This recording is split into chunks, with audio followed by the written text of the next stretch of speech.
Hi guys, good afternoon. Online students can see the screen and hear me clearly.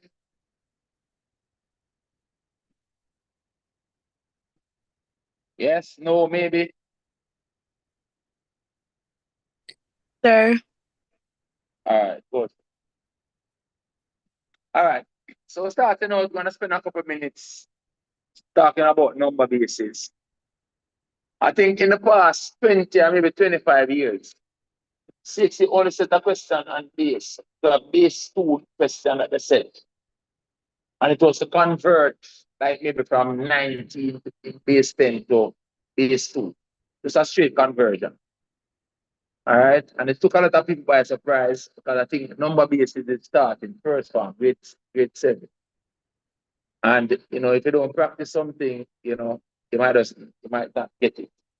I think on that exam paper, a lot of people would not have got that question right as easy as it was. I think maybe probably 1 or 2 marks, not a lot of marks. I think there are some calculators that actually can convert the base. I think there are some of them substantive calculators that can do it. I'm not sure if the ones that you have can do it. But I just want to spend a little time talking about number bases a little bit. All right. We operate in what we call the decimal system, which is base 10. And number bases is really centered on what we call place values. Place values. Right. So in the base in base 10,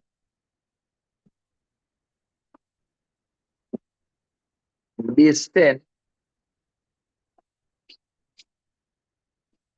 which is our decimal system,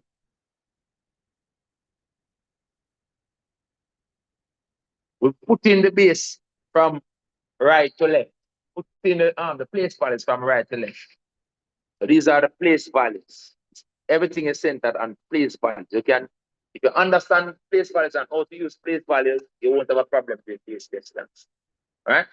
So the place values for base 10, place values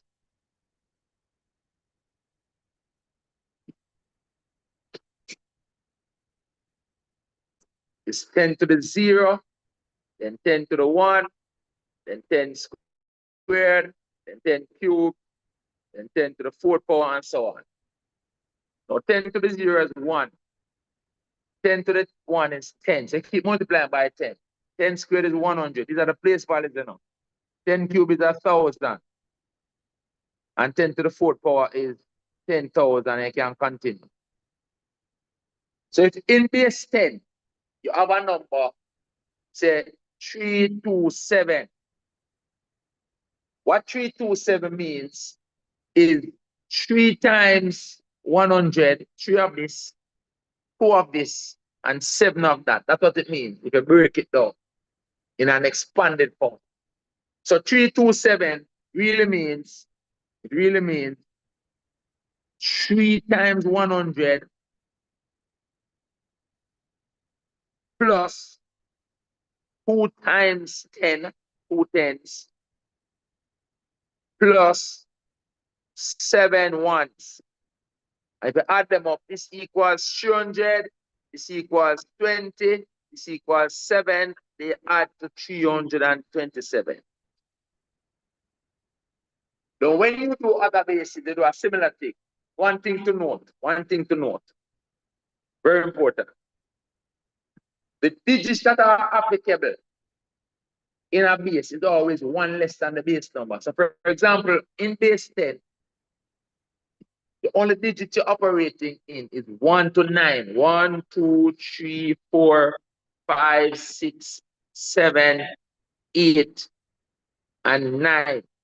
We'll also have 0. 0 to 9. We're operating in base 10. Those are the digits that you use to form numbers. And that's what we are used to day, every day.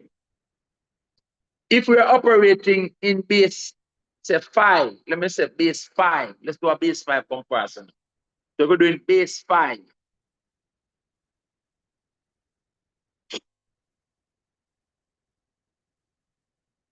And we're going to put the place values for base 5. place values. What is the value in the various places, right? Similar to how the base 10. And because it's base 5, remember the digits that you're using, therefore, is 0, 1, 2, 3, and 4. You're not using the digit 5 in base 5. The digit you're using is always 1 less than the base number.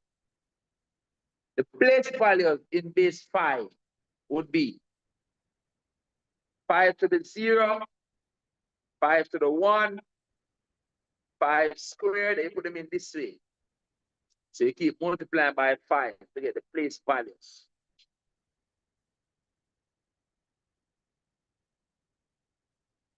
You want to calibrate. 10. 5 cubed, 5 to the 4th power, and so on. So those values are actually, youngster, what man? I have to tell you. Those values are actually 5 to the 0 is 1. They keep multiplying by 5. So it's 1, 5, 25. 5 times 25 is what? 125. And 5 times 125 is what? Tell me quick. Next one over here, sir. 5 times 125. 625. 625. So if you have a number in base 5, let's say I have a number in base 5, I'm doing it similar to this one. So these are the values. Let me take out this line. So those are your place values. Remember, the digits in base 5 can be more than 4, 0 to 4. So if you have a number in base 5 and you want to know what number that is in decimal, you have to convert it by picking up the place values.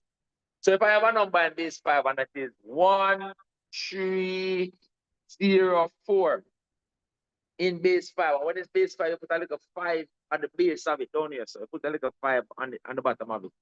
So 1, 0, 1, 3, 0, 4 in base 5. So I'm going to put a little 5 in red, meaning that I am in base 5. What does that mean? It means it's 125, 320, sorry, one of the 125s, 3 of the 25s, 0, 5, and 4 ones. To tell you what that value is. It is in base 5. So this would work out to be 1 times 125 plus 3 times 25 plus 0 times 5, 6, 0, 5. None of the 5 is used. And 4 times 1. And here was work this out. So this works out to be 125. That's the 1 times 25. It's 125. 3 times 25 is 75. 0 times 5 is 0. No 0, none of the 5 is used. Then 4 times 1 is 4. And then add this up. When you add this up, you get 4 carry 1. That will be 0 carry 1.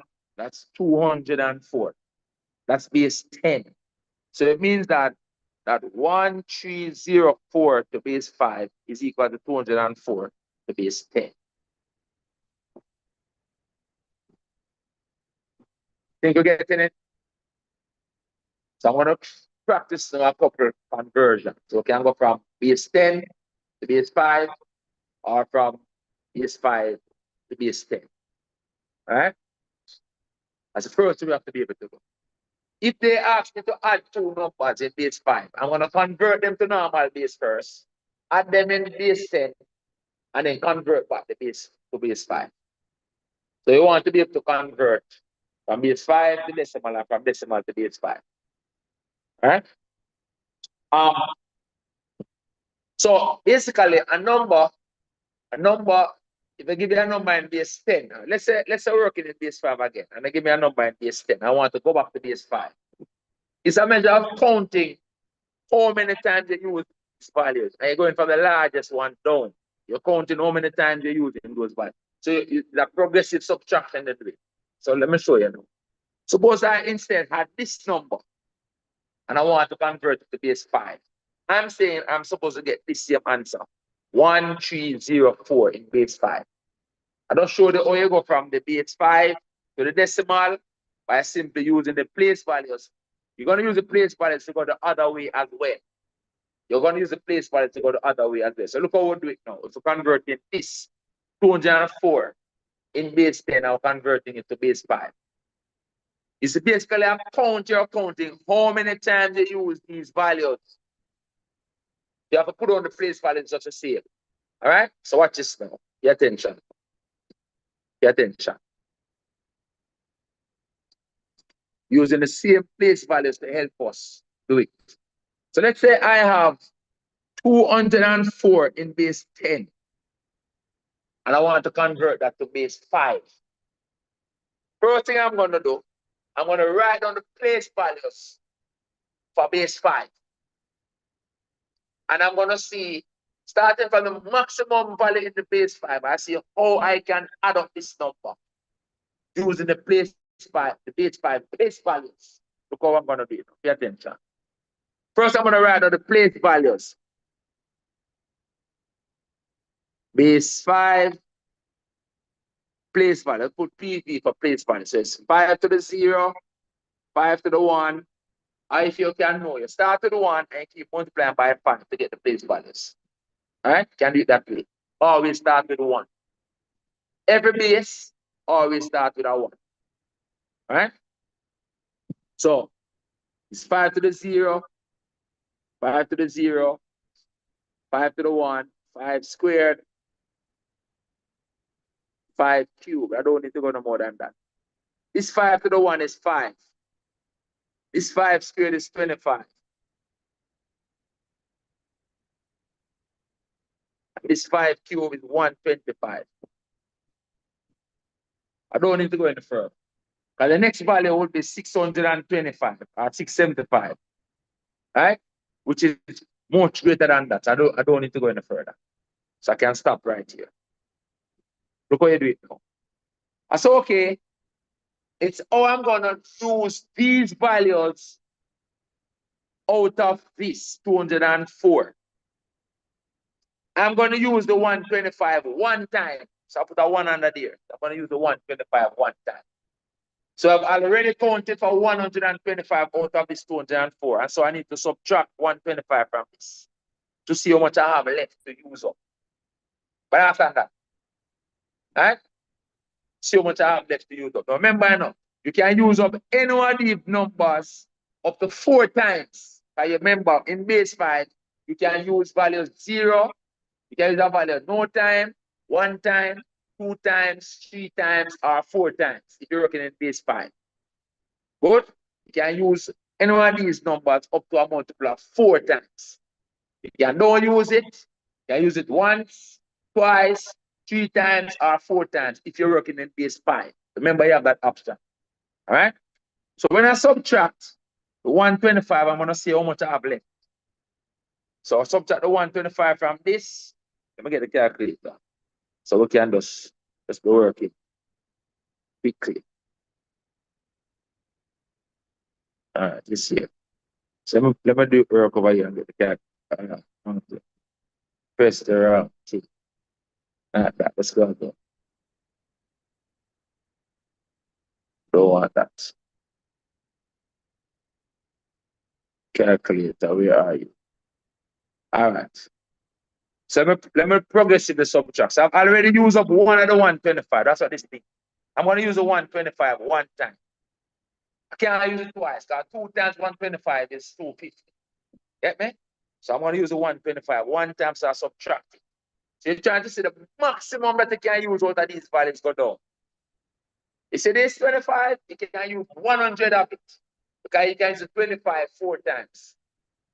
You understand that? Because you're working in base 5, you can use any value up to 4 times. So this 25 you can use up to 4 times. 4 times 25. So let's subtract and small traveling. So we have 204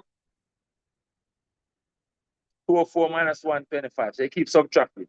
204 minus 125. I'm seeing how much I have left to use. I have 79 left. 79 left to account for now. 79. So of that 204, I have 79 left to use. Remember, I can use this 25 once, twice, 3 times, or 4 times. What's the maximum number of times I can use 25 out of 79? 3, because 3 times 25 is 75. Understand that?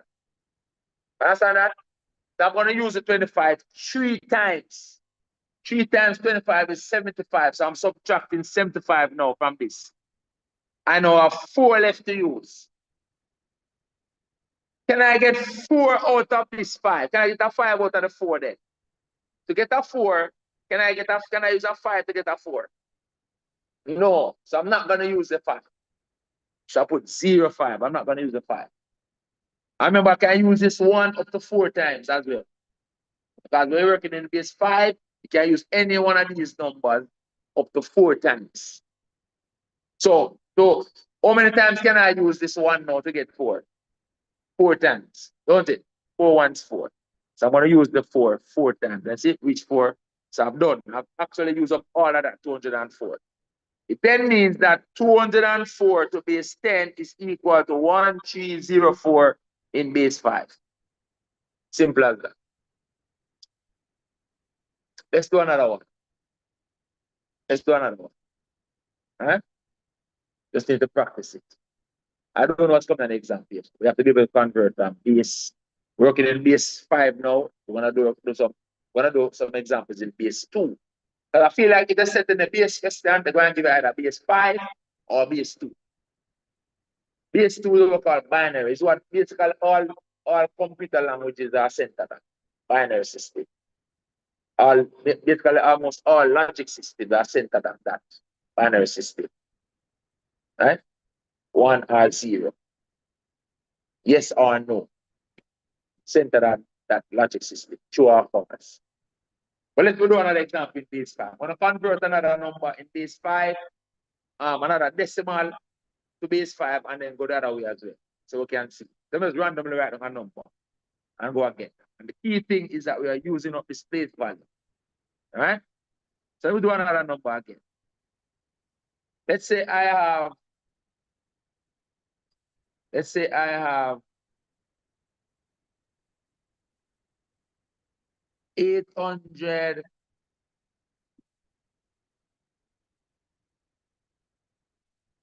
837 in base 5, and I want to convert that to base 10. All right? I want to convert that to base 10. Remember, because we're using base 5, the digits that you're allowed to use are each place value, you can use it up to 4 times. Each place value, you can use it up to 4 times because you're working in base 5. The digits that are allowed in base 5 are 0, 1, 2, 3, and 4. Meaning each place value can be used up to a multiple of 4 times. You can use it 0 times, 1 time, 2 times, 3 times, 4 times. Each place value can be used that number of times. So you want to see how you're going to use up the place values to make up that 837. That's what it is all about. How you're going to use up the place value to make up that 837. All right? No, so I want this in base 10. Sorry, I want this in base 10 to convert to base 5. Sorry, my mistake. I want this in base 10. And I want to convert it to base 5. This is base 10. And I want to convert it to base 5. That's what we're trying to do. All right? We're converting 837 base 10. I want to convert it to base 5. So I'm going to say how many times I'm using up each place value to make up that 837. Simple as that. So you're going to put on the place values first. The place values always start with the base to the 0. Always start with 1. So it's 5 to the 0, 5 to the 1, and go from right to left. 5 squared, 5 cubed. Spend me the calibrate. And the next one is 5 to the 4th power.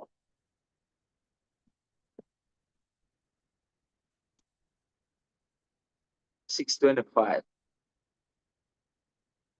So this place value is 1. If you multiply by 5 this way to get the place values. Then 5, then 25, then 125, then 625. I don't need to go any further because I'm going further, I'm going to get a number bigger than this. Because I multiply by 5 again, the next value, let me write it for you. The next value will be 5 to the 54. Right? So that would be 3125 in base 5. This number is clearly less than this. You're not going to be using that position at all. You understand? So the question is, let me make this number bigger. Let me make this number be 1,837 instead. Let's make that a little bit more interesting. So this number is bigger than this. So I cannot use any of this to get that. Right? So the first number I can use out of this is the 625. I want to know if I can use the 625 1 time, 2 times, or 3 times. Let's look at it. So 125, 625. So I'm going to use up the 625, but I want to know if I'm going to use it 1 time, 2 times, 3 times, or 4 times. So I'm going to say, okay, I know it's going to use it more than 1 time. So 625 times 2, that's 1,250. So I can use 2 times, right? I know I can use it 2 times. I can get 1, 2, I can get this number out of this. I know that I'm not going to use this place value at all. So I'm going to cross it out. This is not going to be used at all. Right? So let me try times 3 now and see if I can use the 625 3 times. So times this by 3, it got more than this. So it means then that I'm not going to use it 3 times. I'm only going to use it twice. The 625, I'm going to use it twice. So 2 times 625 is 1,250. You see here now, I'm going to use it twice. So I'm going to put a 2 here. I'm going to use this 625 2 times. It means that out of this 1837, I have to subtract 2 times this I'm use, which is 1,250.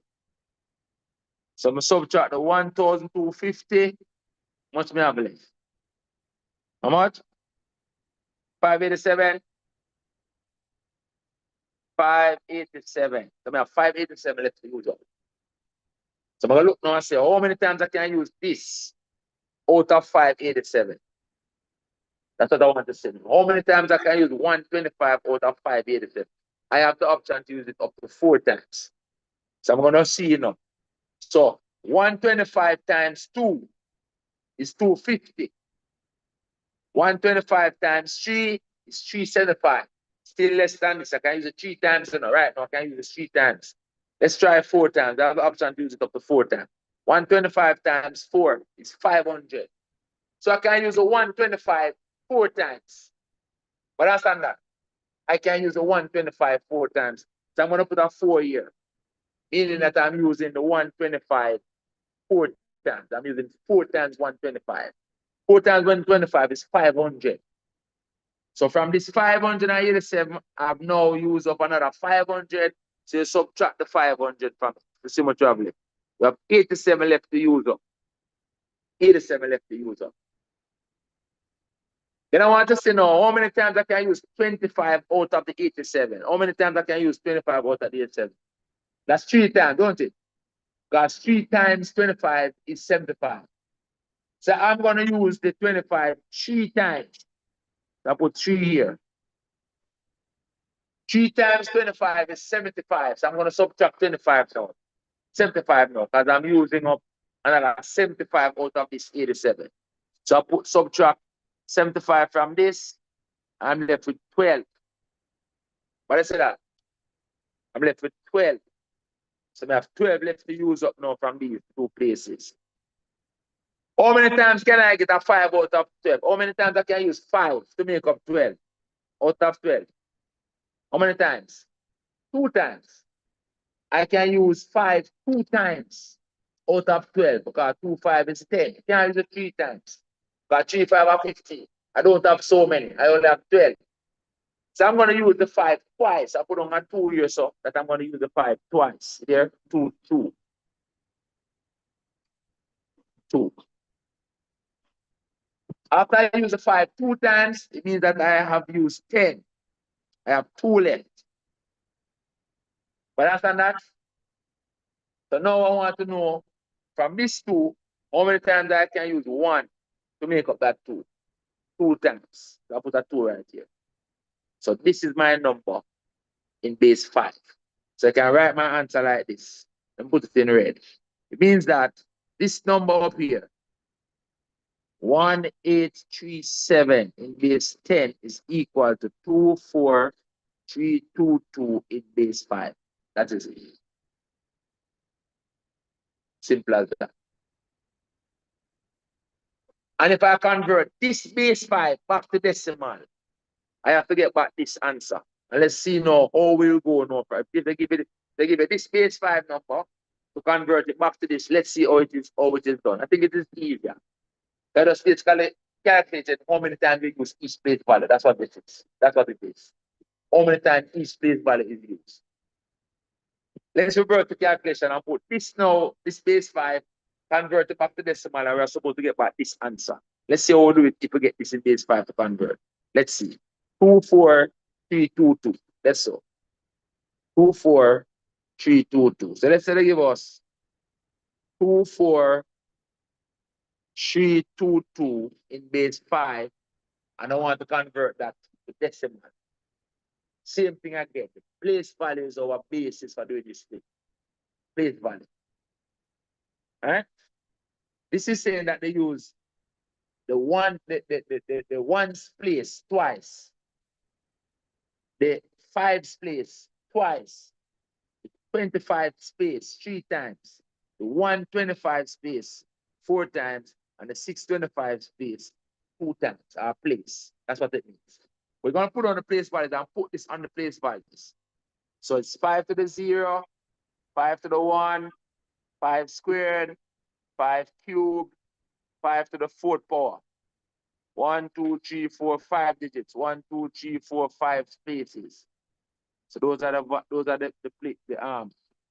let's write the values now. 5 to the 0 is 1, 5 to the 1 is 5, 5 squared is 25, 5 cubed is 125, and 5 to the 4th power is 625. Those are my place values. Putting these numbers now in the respective places. So the values are 2, 4, 3, 2, 2. That's in base 5. This is a number in base 5. Convert to the base 10. What does this mean? It means that this 625 is used twice. So it's 625 used twice, or 2 times 625. 2 times 625. Right, what that equal to? Use the 4 times 125. So use the 125 4 times. 4 times 125. Get that what that value is. 3 times 25. 3 times 25. So what that value is. 2 times the 5 is the 5 2 times. 2 times the 5. So what that value is. Use the 1 twice. 2 times the 1. Use the 1 twice. 2 times the 1. This works out to what? 2 times 625. 2 times 1250. And 4 times 125 is how much? 500. And 3 times 25 is how much? 75. And 2 times 5 is how much? 10. And 2 times 1 is what? 2. And then you add them up. And that is your number in base 10. This is your number in base 10 if you add them up. You're going to get by the same original number. Right up here. 1250 plus 500 plus 75 plus 10 plus 2. See? 1837. This is base 10. So it means that this number in base 5, 24322 in base 5 is equal to this number in base 10. That is it.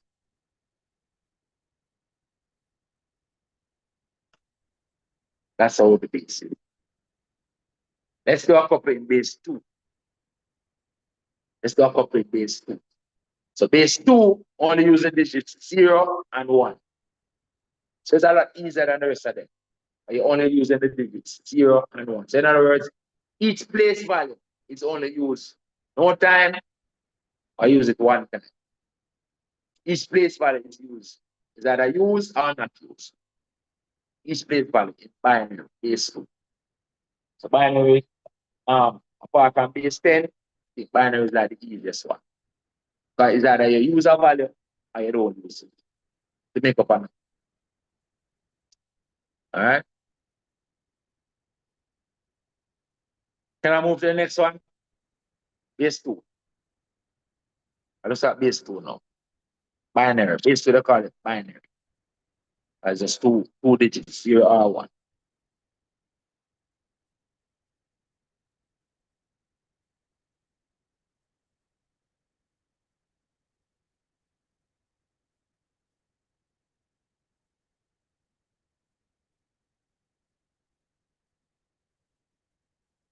Binary, base 2. Which they call binary. So base 10 is decimal, base 2 is binary. All right. Again, important thing in doing this question, the method that we're using, people teach them different ways. The method that we're using, I teach, is centered on the use of place values. Place values. So we're going to look at the place values for binary now.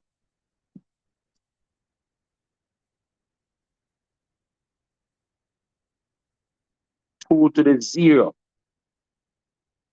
2 to the 1, 2 squared, 2 cubed, 2 to the 4th power, 2 to the 5th power. Keep multiplying by 2.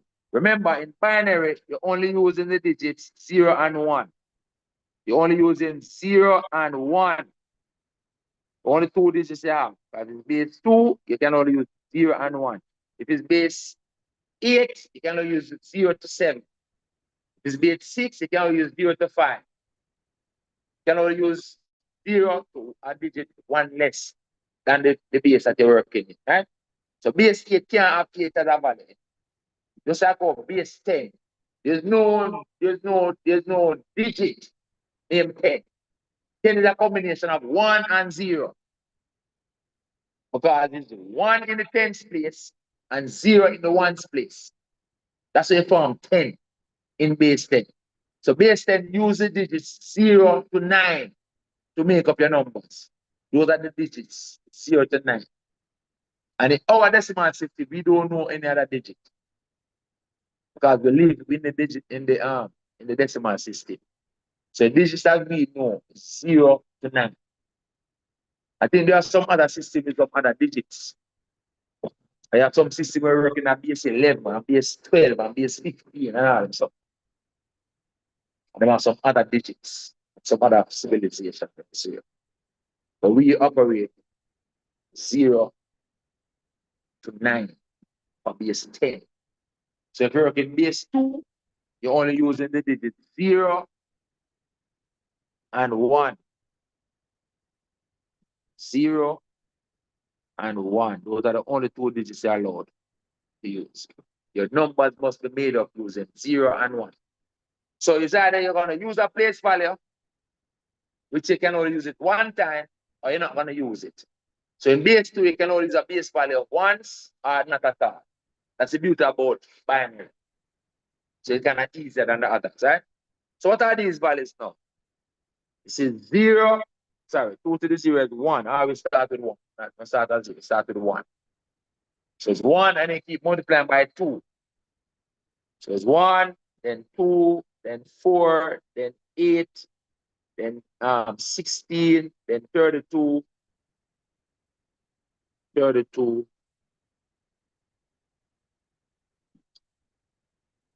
The next one will be 64. 2 to the 6 power will be 64.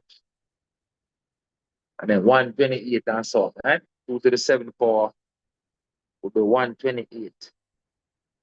And so on. Those are your place values. These. So those values to make up a number is either going to use it one time, I'm not going to use it at all. But the only digits you're allowed is 0 and 1. So let's say I have a number to convert to base 2. Let's say I have the number, let's say I have the number, let's say I have the number, let's get the number 190, 199 in base 10. I'm going to convert that to base 2. 199 in base 10. I'm going to convert it to base 2. Again, I'm going to see how I can make up the 199 using these numbers. That's what it is enough. How can I make up that 199 using these numbers? Is that I use these numbers one time or I don't use them at all? And start from the largest one go down. So the first number, can I use up the 128 out of the 199? Can I use up the 128? This is base 10. Can I use up the 128? Yes. I can use up the 128. So I put a 1 here, so it means I'm using the 128. You subtract the 128, so much I have left to use up. So subtract the 128. So it's 199 minus 128. That leaves 71. So I have 71 left to use up. Simple like that. Out of the 71, can I use up the 64? Yes. So it's okay, put a 1. I'm going to use the 64. So you subtract the 64 from that. So this now going to subtract 64. I now have 7 left to use up. 7 we have left to use up. Can I use 34 out of 7? No, so I can't use the 34. The 32, sorry. Can I use the 16 out of 7? No, so I put a 0. Can I use the 16? Can I use the 8 out of 7? No, so can I use the 8? Can I use the 4 out of 7? Yes, I'm going to use the 4 out of 7, put a 1. I'm going to use the 4, subtract the 4. I'm using the 4, I have 3 left. Can I use the 2 out of 3? Yes, I'm using the 2 out of 3, put a 1, subtract the 2, I have 1 left. Can I use the 1 out of 1? Yes, I put a 1. So means I'm use the 1. So it means that this number is equal to this number in base 2. So you can write the answer down as in red. It means that 199 in base 10 is equal to 11000,111 in base 2. That's it. Let's do the reverse. Let's say they give us this number in base 2. I will convert it back to decimal. Let's do it now. See how we do it. Suppose we get by the 199. Let's do it. Let's do it. And it's easier to go from base 2 to base 10. I just basically put in these values in the correct place values and multiply to say you use the values, the place value. That's what it's about. And you add up the place values that you use. All right? That's all. So can we do it? Remember, the approach is centered on the use of the place values. So you're doing a base, but you're going from decimal to base 2, or base 2 to decimal, right on the place values. Use that to assist you. All right? So let's say we're going from this number. I'm copy it down.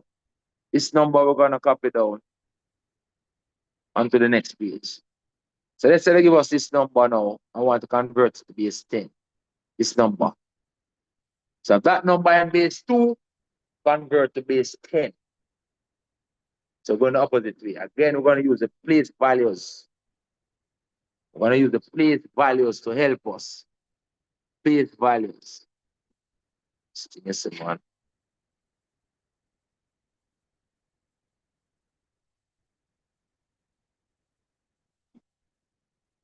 Start at the extreme right with 2 to the 0, 2 to the 1, 2 squared, 2 cubed, 2 to the 4th power. I have put it each for each of these digits, you know.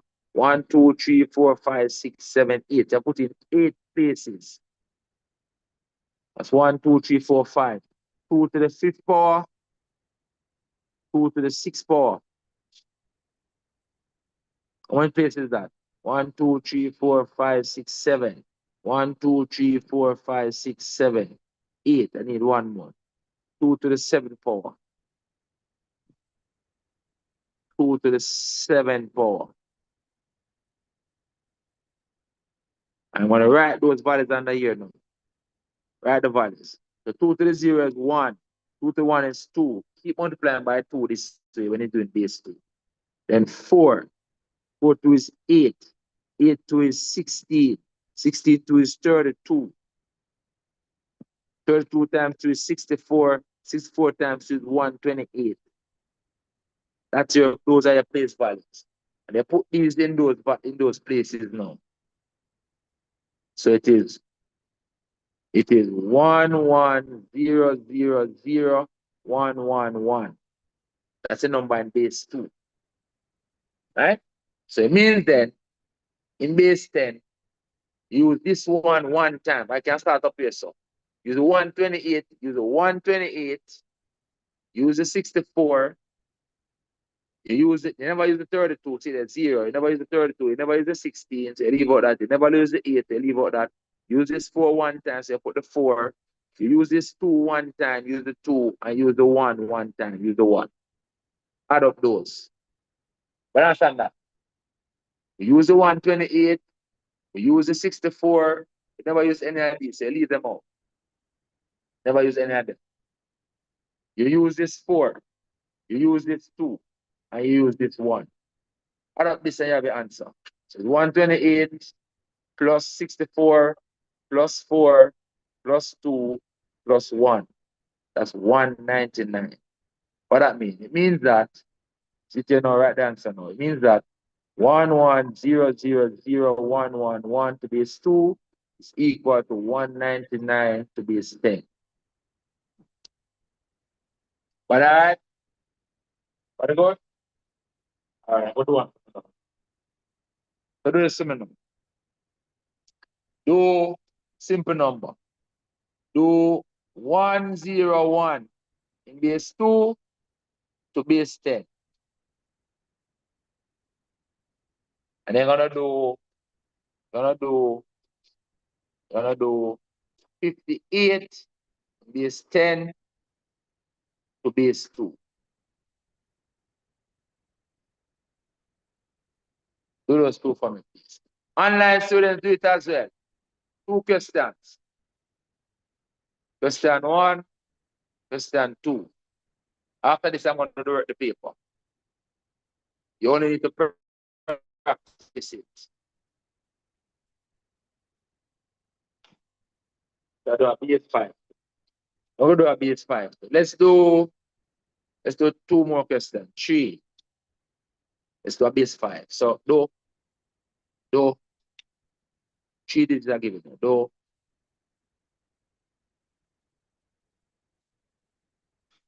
2, 3, 4.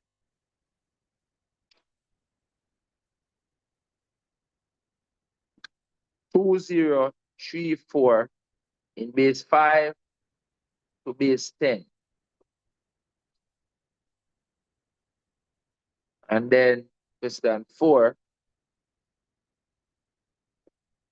do very easy number. Do 217 in base 5.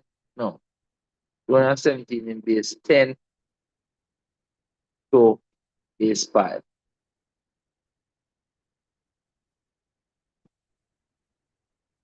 Do that for me. Do those 4 questions. Speak on fast. Key thing is to write on the place value stats. When you're going from base 10 to the respective bases, you know how much of the place value they use up to make up your base 10 number.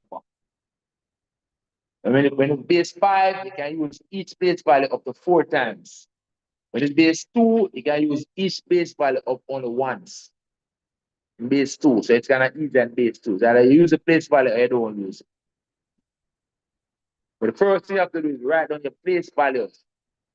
Come and say, I'm looking at, man, do the work. You can learn by watching somebody, man. Huh? Do the work, man. So you get it wrong and you learn from your mistakes.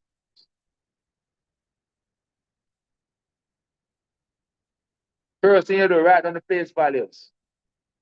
and use it to formulate the number.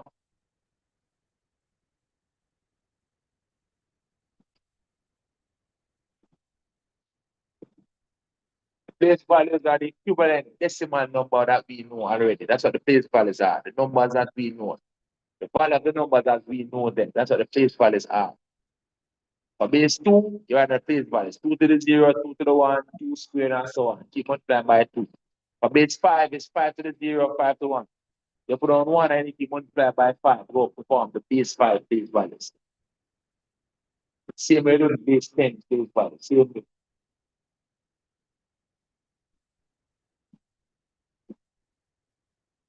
Students online do it as well.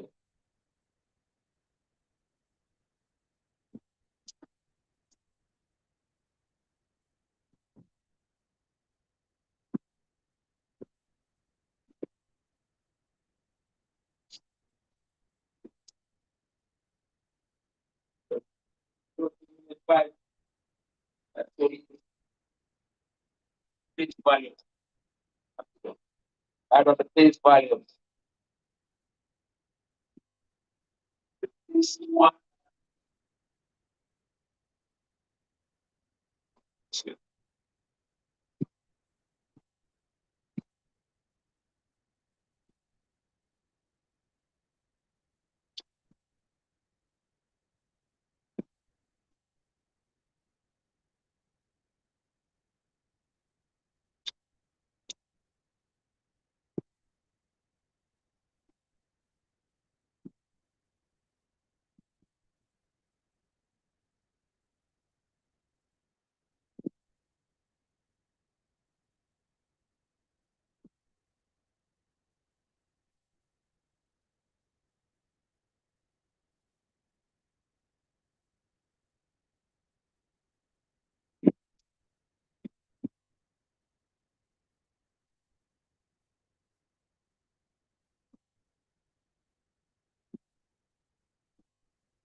Seven.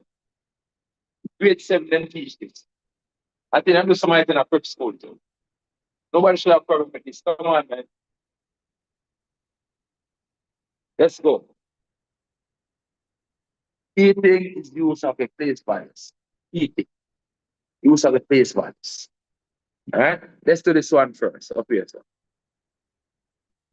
We're converting that to base 10. Let's do it over here.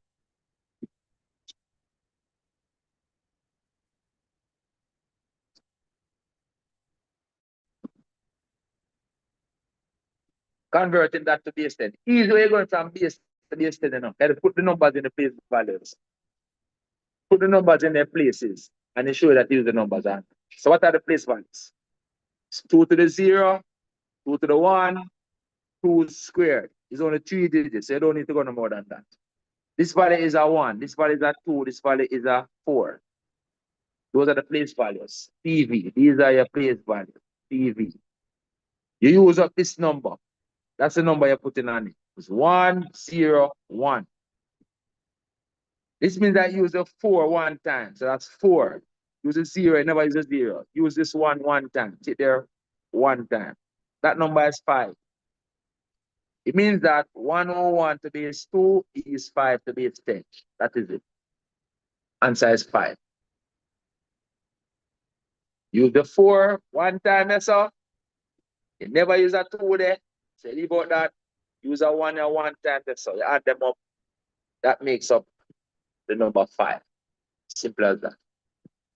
So 101 to base 2 is equal to 5 in base 10. Very good? Yeah? But all right? Yes, sir. Eating is used of these place values. That is it. Let's go for the next one. This one. Converting 58 to base 2. Let's go down. Let's put it here, sir.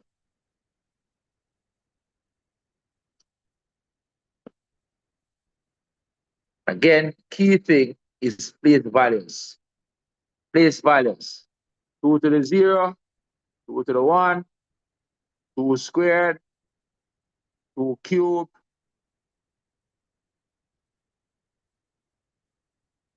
2 to the 4th power.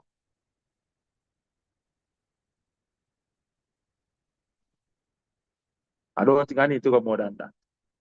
What are those values? 1, 2, 4, 8, 16. Yeah, can go further.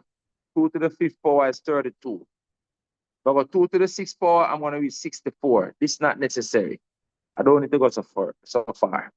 It's not necessary because I'm starting with a number less than 64. So I'm going to see now how many times I use up these numbers to make up the 58. Starting from the largest one first. Starting from, you're going down that way. So look how many times you use up these numbers to make up the 58. And you're right. In base 2, it's easy. Because the 1 or 0 is either use the number or don't use the number. So we know we can get 32 out of 58. 64 would have been 2 months. It don't make any sense to go to 64. It would have been 2 months. So I'm definitely going to be using the 32. So I'm going to put a 1 on the 32. I'm going to be using the 32 one time. Put a 1 under there.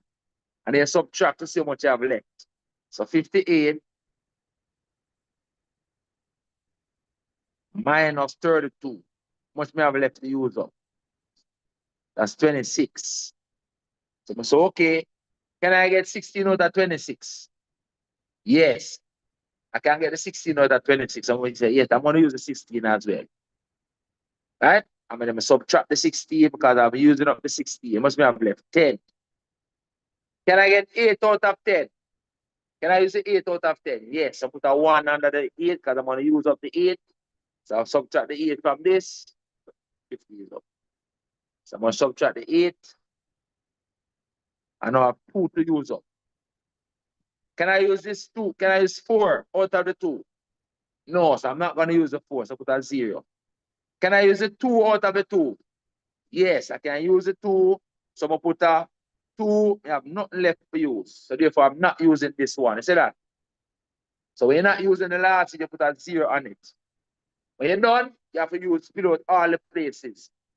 So you put zeros for the remaining places if you're not using anymore. So we're not using the 1. So that's a number. So it means then that this number, the answer is this. The answer is this. 58 in base 10 is equal to this in base 2. 111,010 in base 2. That's it. But good? Yeah? Let's go for the next one. Base 5 now. Let's go. Base 5. This one in base 5. This one. So converting that base 5 number to base 10. Copy. Put it down.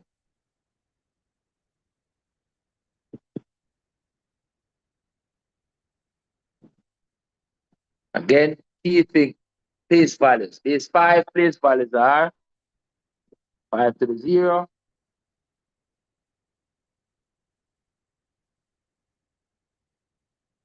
5 to the 1. 5 squared.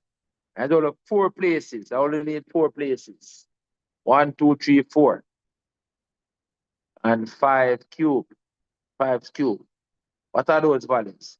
This value is a 1. This value is a 5. This value is a 25. And this value is a 125. This is saying in base 5, it is 2, 0, 3, 4. All that means to make up this number, I use the 125 2 times. I'm converting to real number now. These are the actual values as we know them. So it's 2 of the 125 that I use in the real number. 2 times 125. I never use that 25, so I leave that out. I use the 5 3 times. So it's 3 times I use the 5. 3 times 5. Right, what that is. And I use the 4. I use the 1 4 times. I use this 1 4 times. So it's 4 times I use the 1. 4 times 1. And you add them up. 2 times 125 is 250. 3 times 5 is 15. 4 times 1 is 4.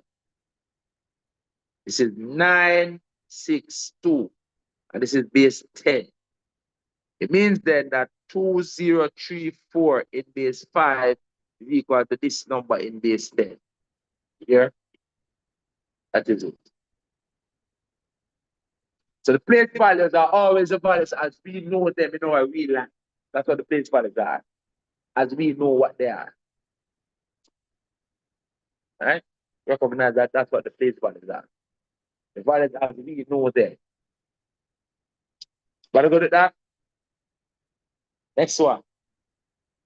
The last one. Converting that, which is in base 10, to base 5.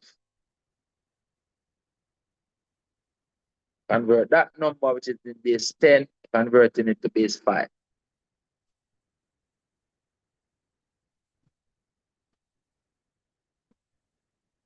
Base 5.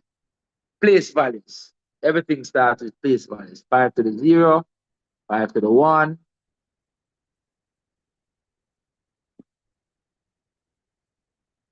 5 squared, 5 cubed, 5 to the 4th power. What are those values? 1, 5, 25, 125. I don't have to go to the next one because 600 will be on 625, right? 625. This is not needed because the number is less than 625. You're not going so far. Right? So you can literally cross this one out. You don't need that one. All right. So now it's a matter of seeing how many times you use these place values to make up this number. That's what it's about. I can use up in base 5, I can use up each value up to 4 times. And don't use it 1 time, use it 2 times, use it 3 times, or use it 4 times. All right? You're working in base 5. So in the here, you can only use these values between 0 and 4 times. You can't use it any of them 5 times. So you're working base 5. That's another key thing. So it's okay. How many times can I get 125 out of 217? Only 1 time, don't it? Because 2 times 125 is 250. This number is than 250. So I can only get 125 out of 250, out of 217 1 time. So I'm going to be using up the 125 1 time. So I put a 1 under there. I'm using the 125 1 time. And then I'm going to see how much I have left to use. So see, then we do the progressive subtraction. We have 217. I take out 125 out of that. What's me have left? 217 minus 125. We have 89 left to use up. 89. So how many times can I get 25 out of 89? 3 times, don't it? Because 3 times 25 is 75. So I can get 25 out of 89 3 times. Remember, you can use up any one, you can use up these numbers, these base value numbers in base 5 up to 4 times. So I'm going to get 3 25s out of this. See, I'm going to put 3 right here. 3 times 25 is 75. So I'm now subtracting. That's a mistake. It's 125 I'm subtracting. So the answer is 92. My mistake is 92. 92. Right. Same thing. I can only get 25 out of it 3 times. So now I'm going to subtract 75. Just so much I have left to use. I'm now going to subtract 75. I have 17 left. How many times can I take 5 out of 17? 3 times. So I'm going to use up the 5 3 times. That's 50. So I'm going to subtract 15 now. I'm going to have 2 left. And how many times can I take 1 out of 2? 2 times. All right? So to make up this 2, I'm going to use this 1 2 times. I put 2 here. And then use up the 2 I have not left to use. See that? So it means that this number in base 10 is equal to this number in base 5. That is it. Let's do that part in perp. It means that 217 in base 10 is equal to 1332 in base 5. That's it. All right, guys. All right. So, time is it. I want us to 6:30. I want us to go on that paper that we started the other day. And we had stopped at number 8. People of percentage in chance. All right. So, when I go back on that paper now, finish it up. More maths equals better maths. So, this thing is recorded.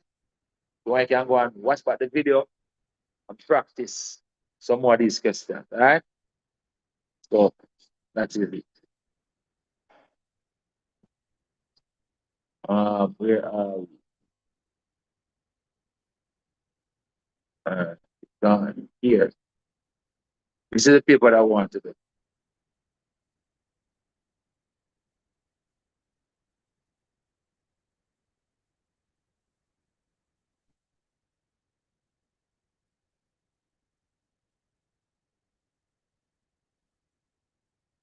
And we had done this paper up to number, working backwards.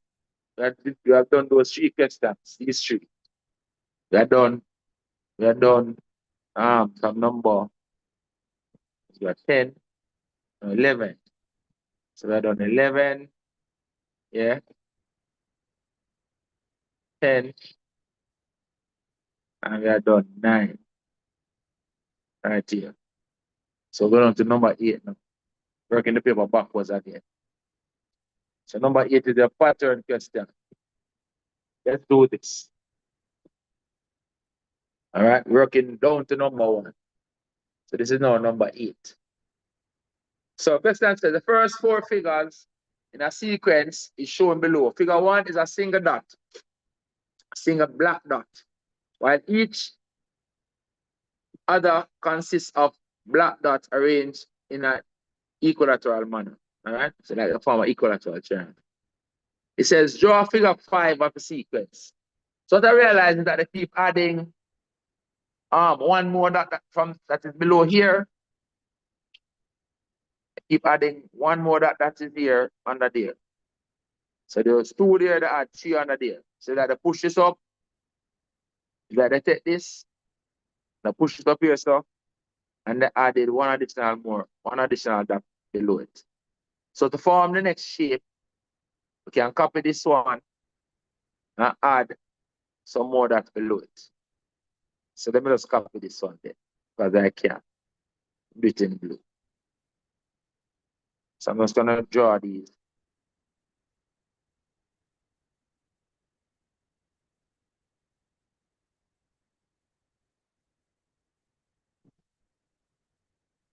I'm not even shading them. That's my figure 4. And then I'm just gonna add that's below it. So I'm don't put what I'm adding in red. 1 here, 1 here, 1 here, 1 here, 1 here. And that will be my figure 5. Simple as that. But good? Figure 5. Next one. How many dots will be in figure 6? How many dots will be in figure 6? Figure 6 is going to have 6 dots more added to this, don't it? So figure 6, you'll have added 6 more dots to this. 1, 2, 3, 4, 5, 6. We get figure 6. Question is, how many dots do we have here? How many we have here? I want to add 6 to that. Let's write it out. How many dots do we have here? Let me make a note. We have 5 plus 4 plus 3 plus 2 plus 1 above it. There are 5 on the bottom line, 4 here, so 3 here, so 2 here, so 1 at the top. What I add up to? That's 9 and 3, 12. And 3 make 13. That's right? That's 13. And you have to add 6 more to that, right? Let's check it again. That's 9 and 1. That's a 15. Let's go again.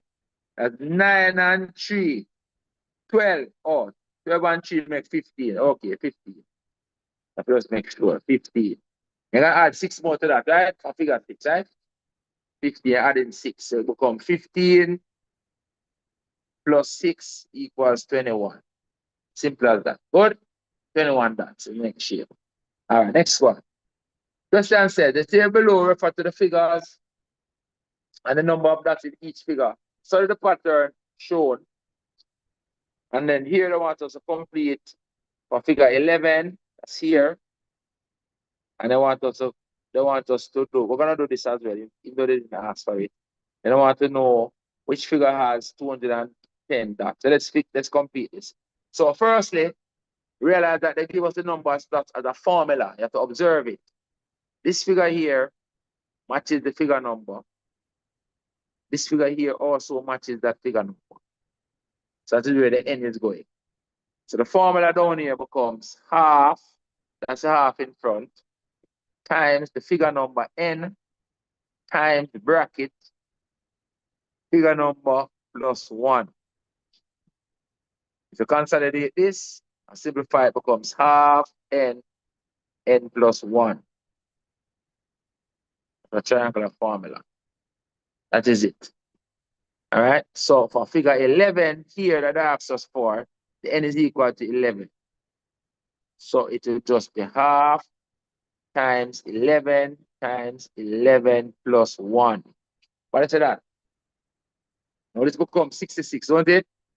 Because this is half of 12 is 6. 6 times 11 is 66. So that is 66 right there. Next question. So we have completed that.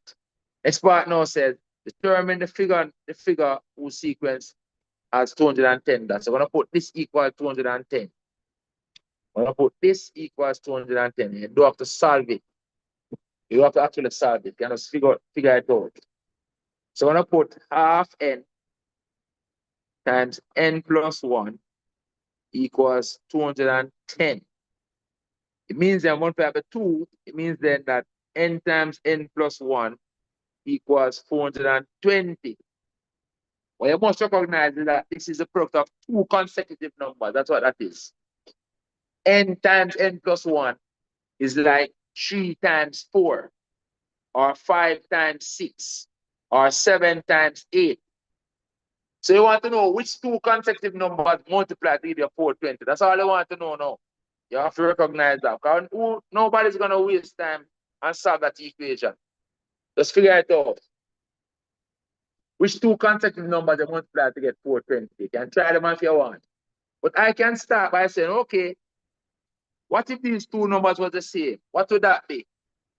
It will be the square root of 420, the closest number to it. Find out what the square root of 420 is.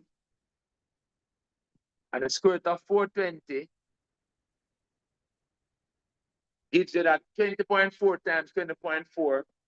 20.49 times 20.49 will give you 420. We don't want two whole numbers.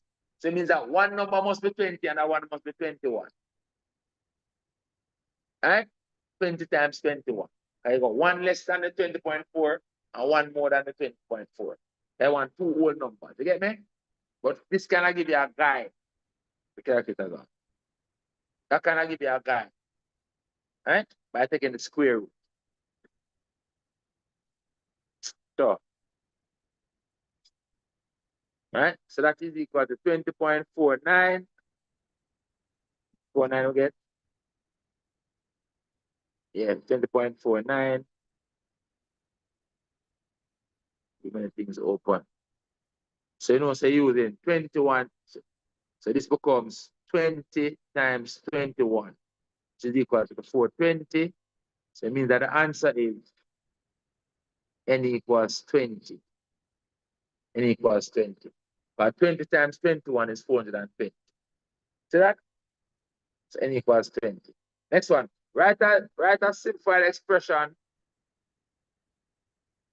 in terms of the number of that b for figure n. Is this the amount of this? This number of that in figure n. That's the other one. So we have it already in the table. So it's just half n plus 1. That is it. We have it already. And then show that there's no diagram that adds exactly 1,000 dots. So we're gonna try to see if half n times n plus 1 would be equal to 1,000. I'm gonna try it. And remember, n has to be a whole number, a counting number, because you're counting shapes, or you're counting figures. So n can be no decimal. It's figure 1, then figure 2, then figure 3, then figure 4, and so on. So the question with this is that to prove this, what's gonna happen is that you're gonna get an n that is not a whole number. There's no whole number where two consecutive numbers equal to 2,000. If I multiply the 2 across here, I'm getting n times n plus 1 equals 2,000. And then like you try to find which two consecutive numbers, n times n plus 1, when you multiply them, you get 2,000. You're trying that again. I'm gonna find that there's none. And if you use the same process that we did a while ago, you can find it by taking the square root of 2,000.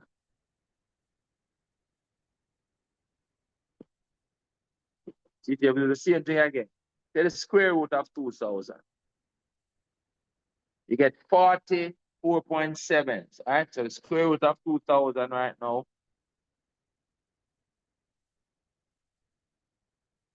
is 44.7. So you want to think it is 44 and 45. As up in this case, we had 20 and 21. Right? So you're going to try and see 40 times 45 will give you 2000. So you're going to test it now. So you're going to say, all right, you're going to test it now. So, okay, now 44 times 45 is actually equal to what? 44 times 45 is actually equal to 1980. Don't reach 2000. They go to the next two numbers, which will be 45 times 46. And 45 times 46 is actually giving you 2070. So you have jumped over any two consecutive whole numbers. That's going to multiply and give you 2000. But 44 times 45, that's when the n is 44. That product is 1920. And when the n is 45, that product is 2070. So there's no two consecutive numbers that multiply to give you 2000. You understand? So something like that to be explained. So you write something like n has to be a natural number. That's what the n stands for, natural number. This means it's a member of. N is a member of natural number. There is no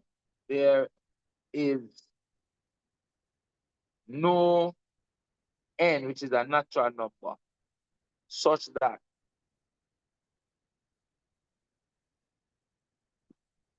n times n plus 1 is equal to 2000. Therefore, no shape has 1000 dots.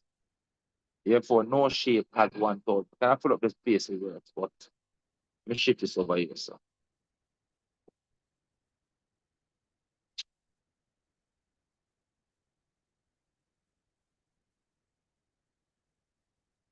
this is the premise on which this question is done. That you cannot get two consecutive numbers that they multiply to give you 2000. Right? So there is so you said there is no, not on, there is no n, which is a natural number, such that n times n plus 1 is 2000. Therefore, no figure has 1000 dots. Something like that. You can't find a whole number n or the natural number n that's going to be such that n times n plus 1 give you 2000. Because when n equals 44, you get in 1920. And then when n equals 45, you get in 2070. So you jump over the 2000. You have jumped over the 2000. Right? So no shape has 1000 dots. No shape has 1000 dots. Right? That's how you prove that one. All right, that's finished with that question. Let's go down to number statistics, number 7. Statistics. This question said the table below shows the speed to the nearest kilometer of 90 vehicles that pass at checkpoints. 90 vehicles. So this must add up to 90 down also. Some of the frequency is 90. And then give us a cumulative frequency column to complete. It says, answer this question now. For the class interval 20 to 29, which is this one. 20 to 29, this is this class interval. As written in the table below, above, complete the following sentences. The upper class limit is 39. Note it. The limits are the values as they appear in the table. The upper class limit is 39. This question is about this class interval right here. So the upper limit is 39. 39, and the unit of measure is kilometers per second, kilometers per hour. kilometers per hour. Put it here. The class width is the upper boundary minus the lower boundary. Or you can look at all these numbers increasing. They're increasing by 20. It is also increasing by 20. The class width is going to be 20. But if you were to show the calculation for it, don't put 39 minus 20. That will be wrong. It is 39.5 upper boundary minus lower boundary of 19.5.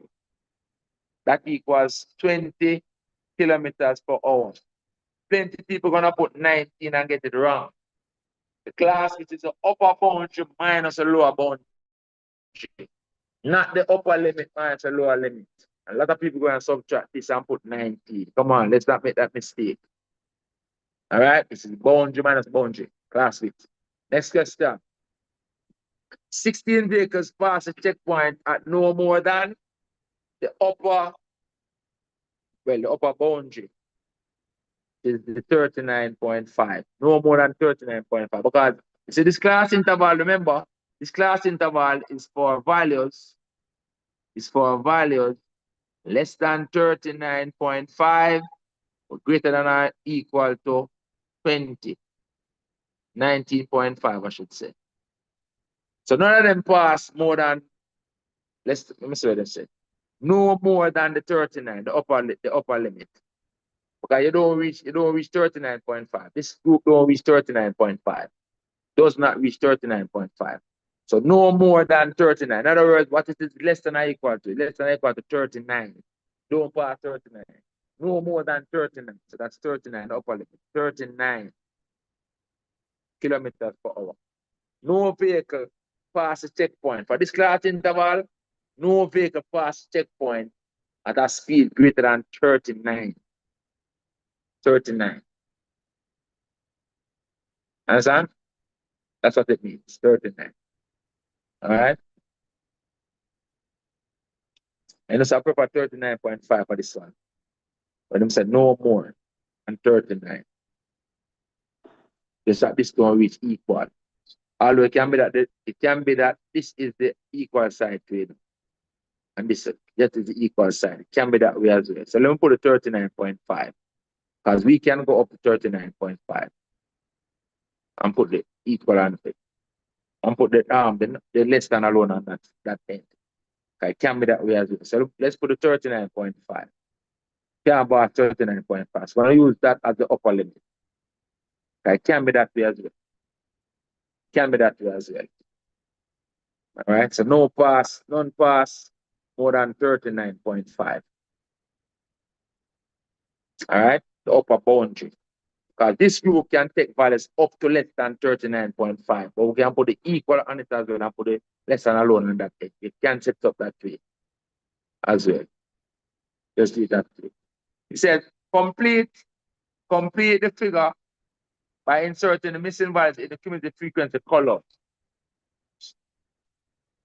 Complete the table for the fill out this year. So we're going to keep adding up the frequency, right?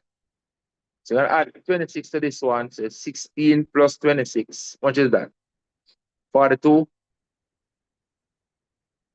Then 42 plus 37. 42 plus 37. Added up the frequency. What is that? That is 70. 79. And 79 plus 9 is 80. 79 plus 9 is 88. And 88 plus 2 is 90, which is correct. All right? 79 plus 9, and then 88 plus 2. So those are the cumulative frequency values. All right? Those are the cumulative frequency values. Then I guess I want to complete the graph. It says on the grid on page 21, using a scale of 2 centimeters to represent 20 kilometers on the x-axis, 2 centimeters to represent 10 vehicles on the y-axis. So the cumulative frequency curve to represent the information. So plotting those points on the cumulative frequency curve. Remember, for the cumulative frequency curve, we can use upper boundary or we can use upper limit. We're using upper boundary is a less than graph, which is the upper limit is a less than or equal to graph. I've repeated that a lot of times. It says on your graph, drawing reference lines to estimate the speed at which no more than 50% of the vehicle drove past the checkpoint. And what is the estimated speed? All right. So you can choose to use the upper boundary or the upper limit. And so they have not scaled it up first. You have scaled it up yourself. So let's go. Let's say we're gonna use these upper boundaries. Upper boundaries against the cumulative frequency. That's what we're plotting. Upper boundary against the cumulative frequency. That's what we're plotting, right? So let's go. We're going up to 120. And I said on the horizontal axis is 2 centimeters to 20, right? Because that is the class width. Always make the scale match the class width. Always make the scale match the class width. That's 20, 40, 60, 80, 100, 120, 20, 40, 60, 80, 100, 120. That's on horizontal axis, 2 centimeters to 20 kilograms. And on vertical axis, 2 centimeters to 10. 2 centimeters to 10. So up here is 10, 20, 30,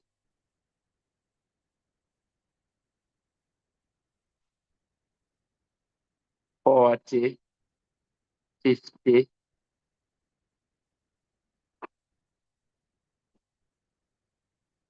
60, 70, 80, and so 90. All right, that's give me the frequency. So down here, we're doing less than or equal to speed.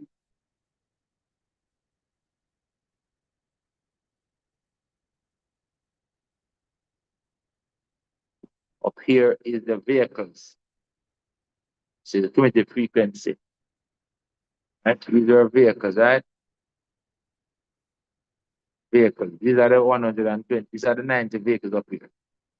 So this is the cumulative frequency up here, which are your vehicles. So 90 vehicles. So the slow vehicles at the bottom, the faster vehicles at the top. That's how it is. Let's plot those points now. So let's put in the marks first. Remember, we're using the boundary values. So it's like 19, 39, 59, and so on. That's what we're using, right? Those are the values that we're using. Start at 19. Yeah, 19. So starting at 19. So look at the scale properly. Look at the scale properly. There are 10 lines here up to 20. So each line is 2. This is 2, 4, 6, 8, 10. See that? Each line is 2. Always get the scale right. Put a little 2 there so you can remember each line is 2. Right? 2, 4, 6, 8, 10. So it says 10, 12, 14, 16, 18. So 19 is right here. 19 is right here. 39 is right here. That's where those are where those are the grid values that you're going to use. That's 19, that's 39, that's 59, that's 79, that's 99, that's 190. Right, God. This one. And they have 190. Those are where you're going to place your values. And then you're going to put the frequency now up to the frequency values. All right. So what are the frequency values? Give me the frequency values. Let's do the first two. 5 and 60. 5 and 60. So 5 and 60. So see it here now. 5 is right here. So 19, 5. The next one is 16. So the next value right for here, 16. So it says 10, it says 15, 16 is right here. On the vertical axis, each line is 1. See, 1, 2, 3, 4, 5, 6, 7, 8, 9, 10. On the vertical axis, each of those little lines is 1. You can put it here, so 1. So 116 on this line, the part 39 line, 16 is right here. Right here. All right, next one. Next two values. 42 and 79. 42 and 79. Let's go. 42 and 79. So this one, 42, this one, 79. So 42. So 40 here, so 42 is this line. 42. And we are here. So talking about right here, so that's the next point. And 79, the next one is 79. 79 is on this line here now, this line. That is 79, 79. Right? Is that so? Yes, 79, 79. Yes, that's correct. 79, 79. So looking for 79. So 79, it should be 79 right here. This line is 79. That line is 79 across here. And coming up on the 79 line right here. 79 line here. 79, 79. Oh, it's halfway in between, in between. Everything keep going down. It's in between here. Right in the gap, right in between here. 79. So talking about this point.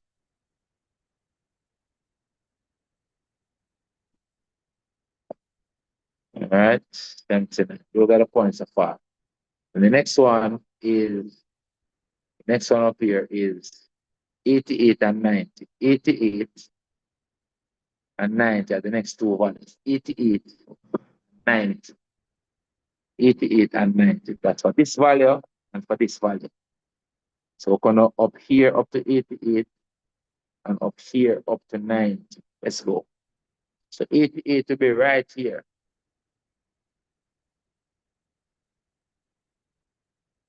And we're right in between here. So we're talking about this point.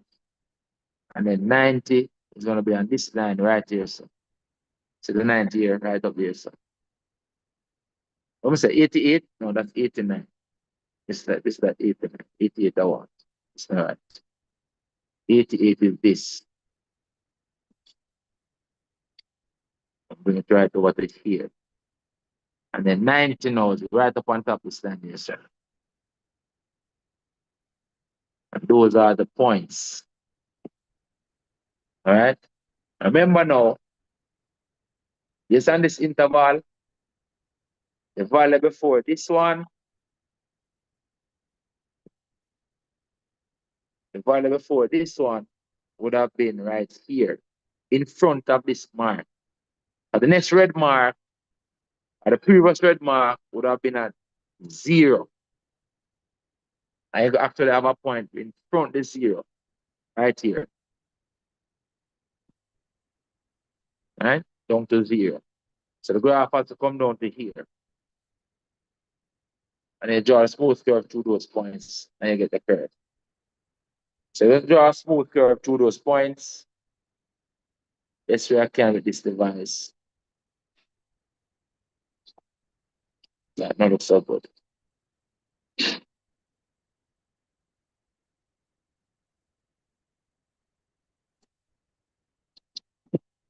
That's it. Something like that. All right? The O gives curve. We'll draw it over. Try it again. Let's go again.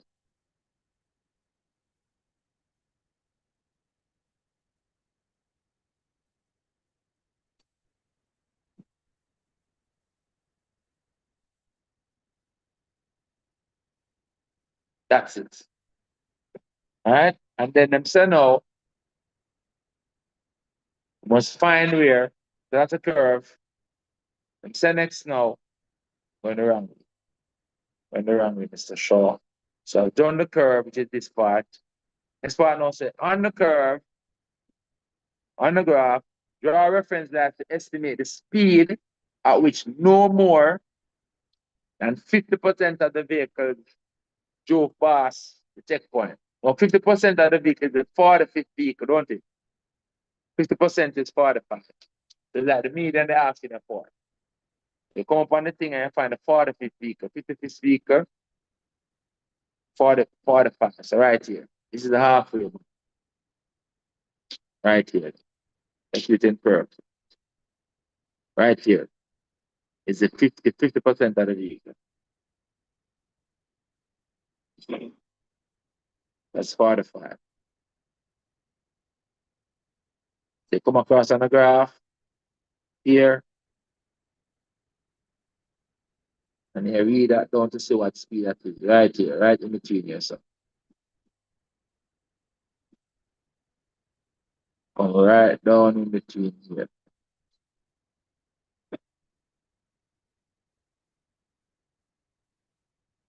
That's what you want.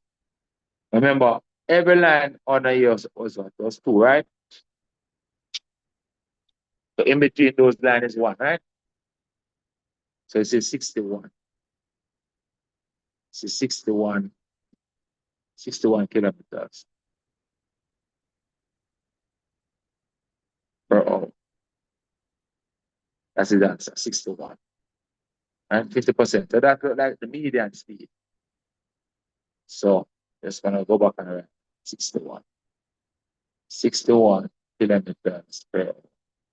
Is that speed that no more than 50% of the vehicle passed. That's it.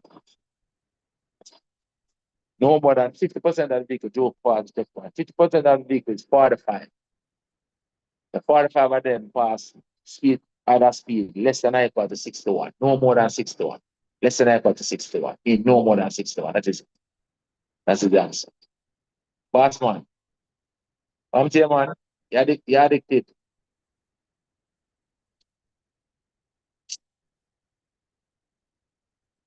Anyway, let's continue. No, tomorrow about to come class and I'm serious enough. Serious at all. Tell you. Exam come and the grades them low. You're sad. And you realize that they create your own low grade. Number 6.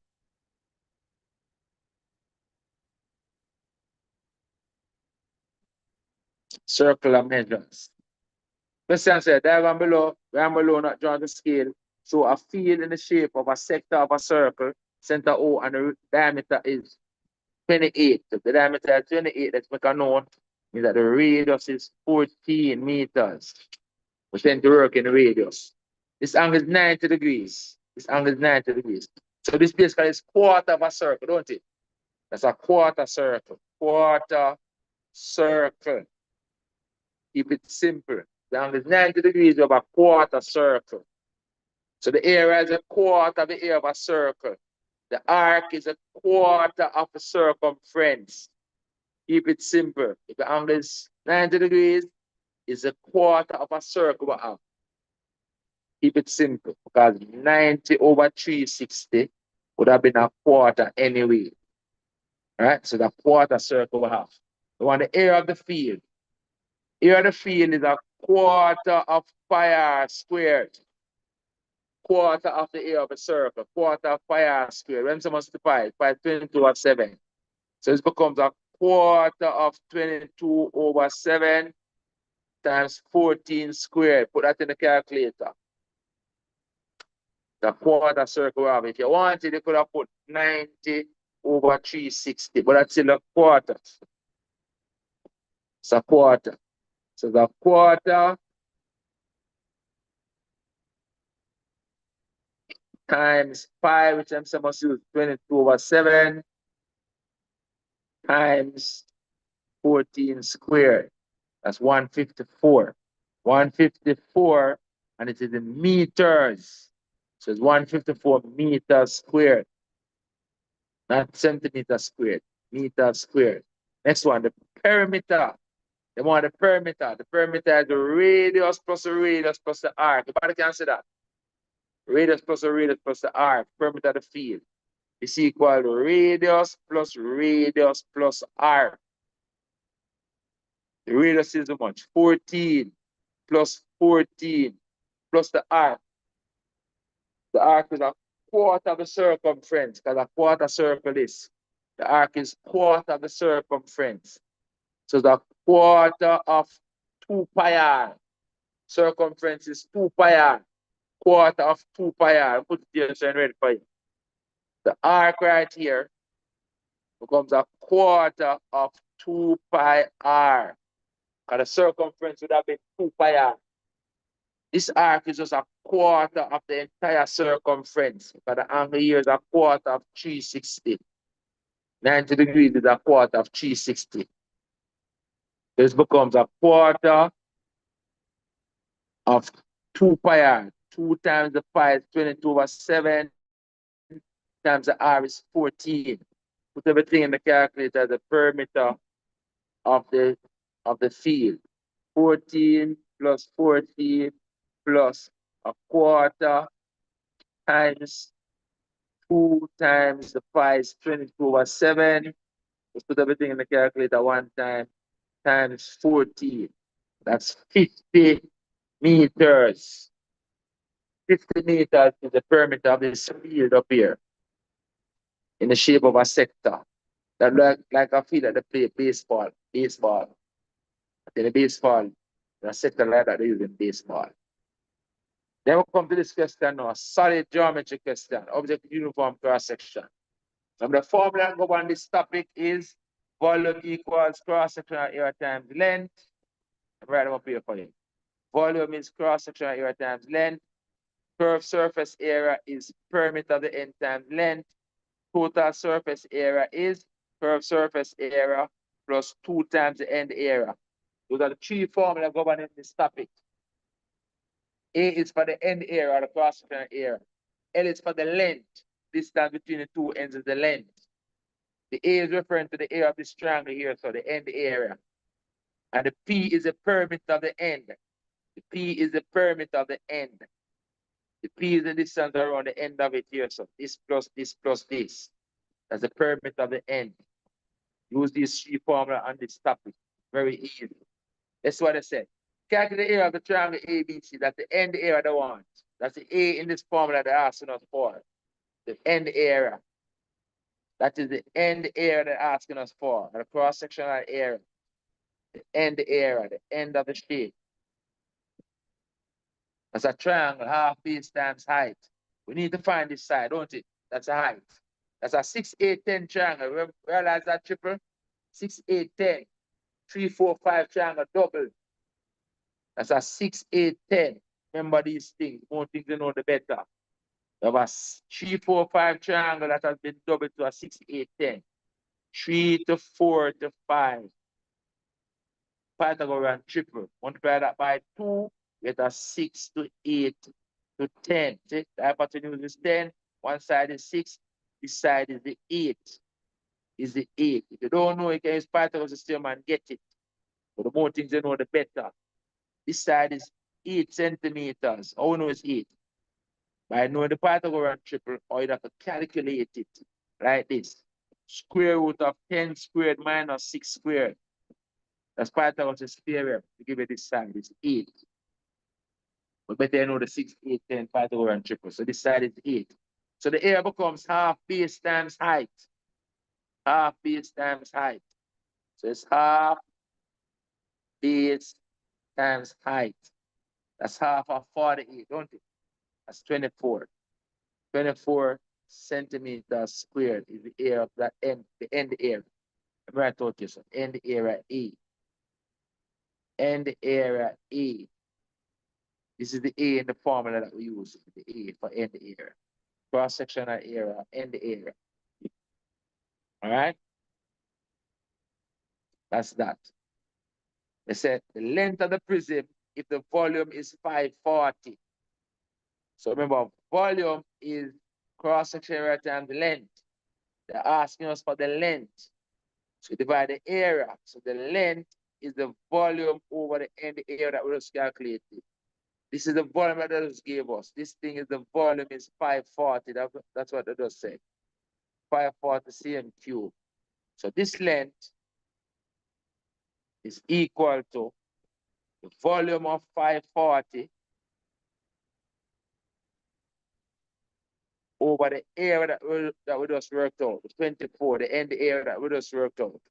Cross-sectional area of 24. Put that in the calculator and write it in centimeters. The length is in centimeters. That's 540 divided by, come again, 540 divided by 24. That's 22.5 centimeters. 22.5 centimeters is the length of this prism. So this length across here, so is 22.5 centimeters. That's what the work out about. The length of the prism. All right? Let me put it under the diagram. So this length is 20. Let me put it in here. So this is the L. 22.5 centimeters is the length of the prism. From end to end is the length of the prism. All right? Next part says the surface area of the prism. That's the total surface area of the one. If they don't put the word total, that means total. So you know, total surface area equals curved surface area plus 2 times the end area. The curved surface area is the perimeter of the end times the length times 2 times the end area. What's the perimeter of the end? Perimeter of the end is 10 plus 8 plus 6. That's the perimeter of the end. 10 plus 8 plus 6. 10 plus 8 plus 6 times the length. Length is this 22.5 that we just worked out. 22.5 plus 2 times the end area. 2 times 24. Let me write it down here. So the P is the perimeter of the end. Right? Right over here, so for you. P equals perimeter of the end.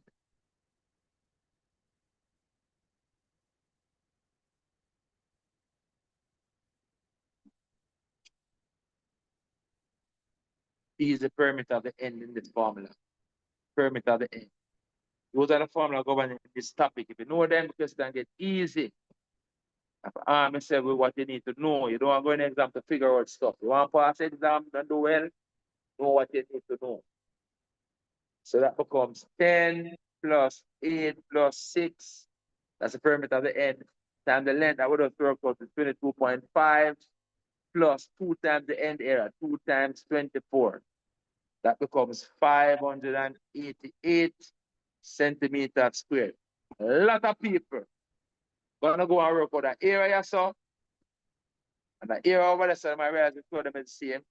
But they're gonna work out the area upon the face, so. Put it down, work out the area upon the bottom piece under there, so. And then work out the area of the back piece over here, so. Back piece over there. And add them up. Waste of time. Waste of time to do that. Them three formula here, so govern all objects with uniform cross section, all prisms and solids with uniform cross section. So we calculate the total surface area easily using this formula right here. This one, the third one. Where the curved surface area is the perimeter of the end and the length. All right, know what you need to know. These questions are supposed to reach through them questions like easily.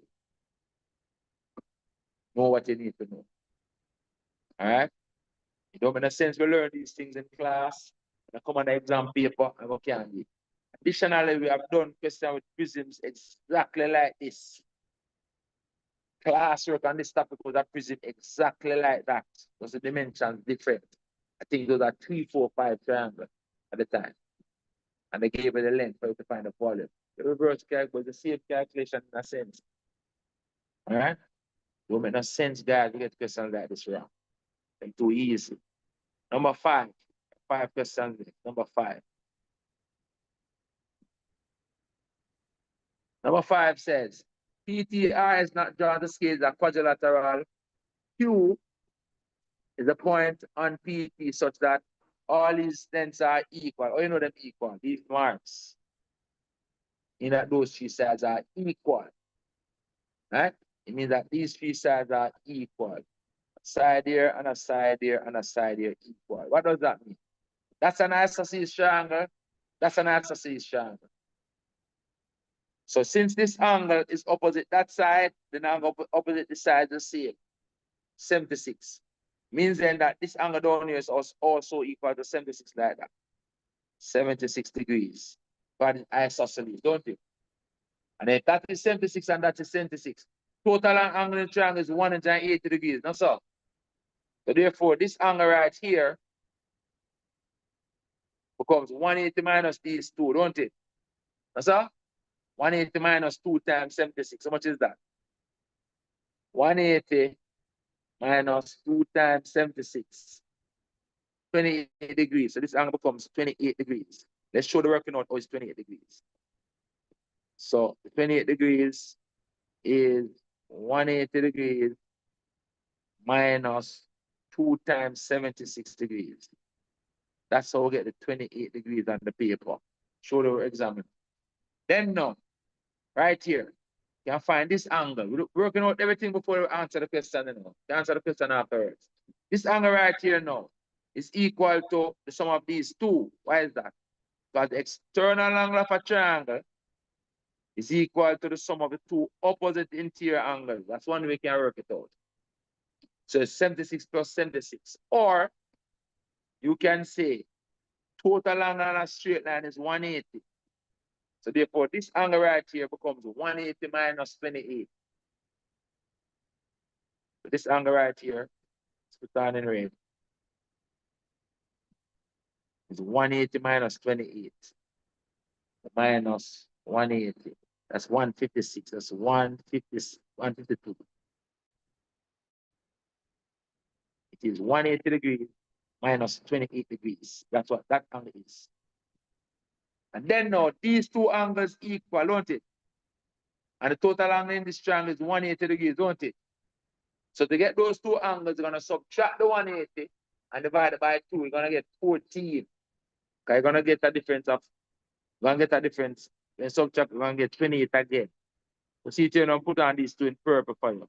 So these two angles now, this one and this one, the two of them equal.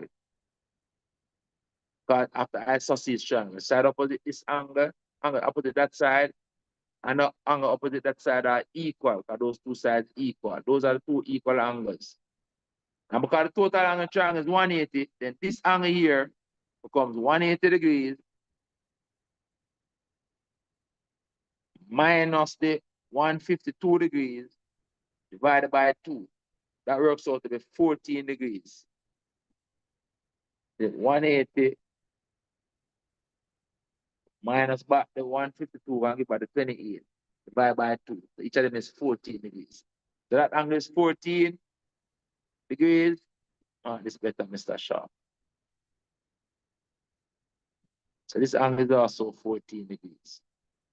So I worked out all those angles before me even answer the question. Okay, answer the question now. I worked out all the angles. That's what the question about, finding all those angles.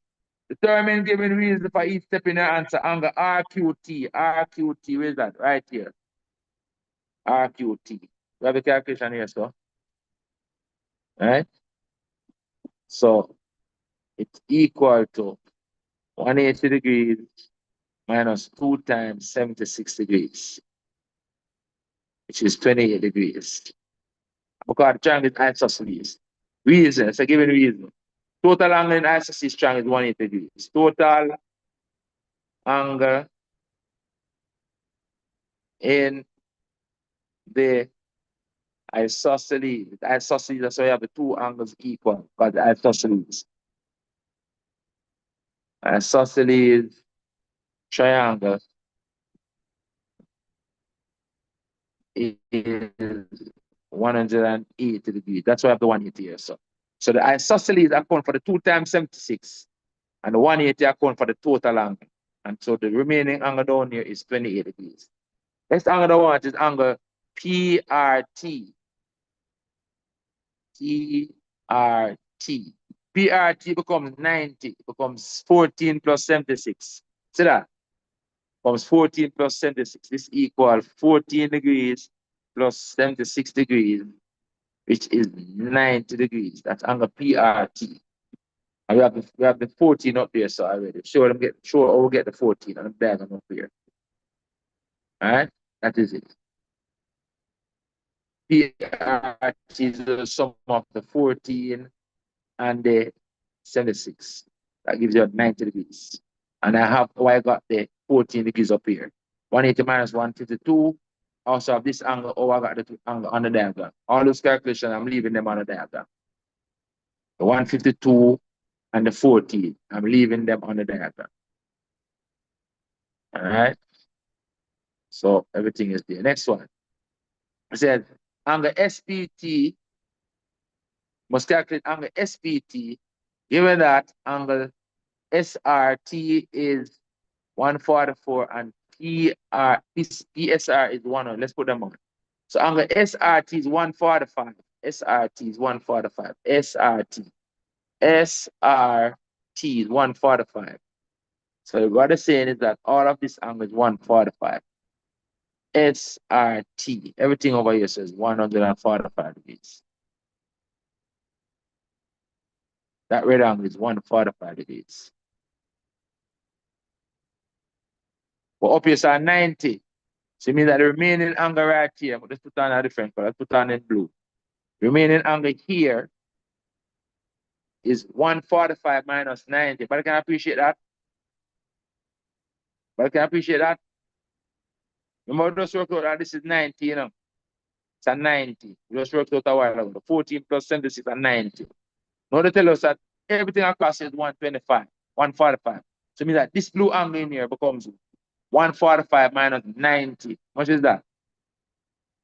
145 minus 90. How much is that? 55 degrees. So inside is 55 degrees. Equals 55 degrees. That's what this angle is. 55 degrees. This is what they said. Which angle they gave us? Angle PSR is 100. PSR, where's that? PSR is 100. That's right here. Right here is 100 degrees. 100. 100 degrees. Which angle they're asking for now? So must find angle SPT. Where is that? Angle SPT. Angle SPT. So now they want all of these angles. So what we need to do is find this piece first and then add it to the 40. They want SPT, meaning they want all of this angle. When I work in this triangle right now, find this angle first and then just add the 14 to it. So what is this angle? Let's put on the diagram. What is this angle? This angle becomes 180 minus these two, don't it? So it becomes 180 degrees minus the sum of the 100 and the 55. That's 180 minus 155. How much is that? 25. That's 25 degrees. So inside it says 25 degrees. So the angle that I want then is 25 plus 14. That's all? 25 plus 14. So this angle down here that I want comes equal to 25 degrees on the diagram plus 14 degrees on the diagram, which is 39 degrees. That is it. And I'm leaving all these calculations on my diagram. So all those calculations on my diagram, I'm leaving them as a part of my solution. All right? Leaving all of, huh? Why? You need to write it? Oh man, we don't have time for that. Remember, I'm recording and thinking, when you go home, you bring up the video and you pause it right there. So all you have to do. You bring up the video and you pause it right there. And you write what you want to write. Good? That's why I record it. So you can come and do what you want to do. That's why I record it. Right? So we want to get you. Remember, a lot of questions, you know. We do that, we're going to spend 4 or 5 hours here. Just pay attention, get it in the head, go home and you can pause and whatever. And the parts that you want to write off and back up. Right? So record. But this is stuff we don't know already, you know. So no not new. Just repeating stuff we know, just practicing it. We have to do the work. The backbone, go back home and work again. Go and pass the exam, you have to put in work, guys. Put in work. Come, number 4. Put in work. These are things that we have done already. A lot of these questions we actually do them already. Same questions, we do them already. When we did the topic, we did these questions. This question says function f is defined by this. They want f of 3 plus f of minus 3. So put in 3 in there and put in minus 3 in there. So it becomes equal to the f of 3 is 3 in there. The third times 3 minus 2 plus minus 3, put in minus 3 in there. Is a third times minus 3 times minus 3 and then minus this 2. What happens is that this and this going to wipe out each other. One positive and one negative. You're going to be left with minus 2 and minus 2.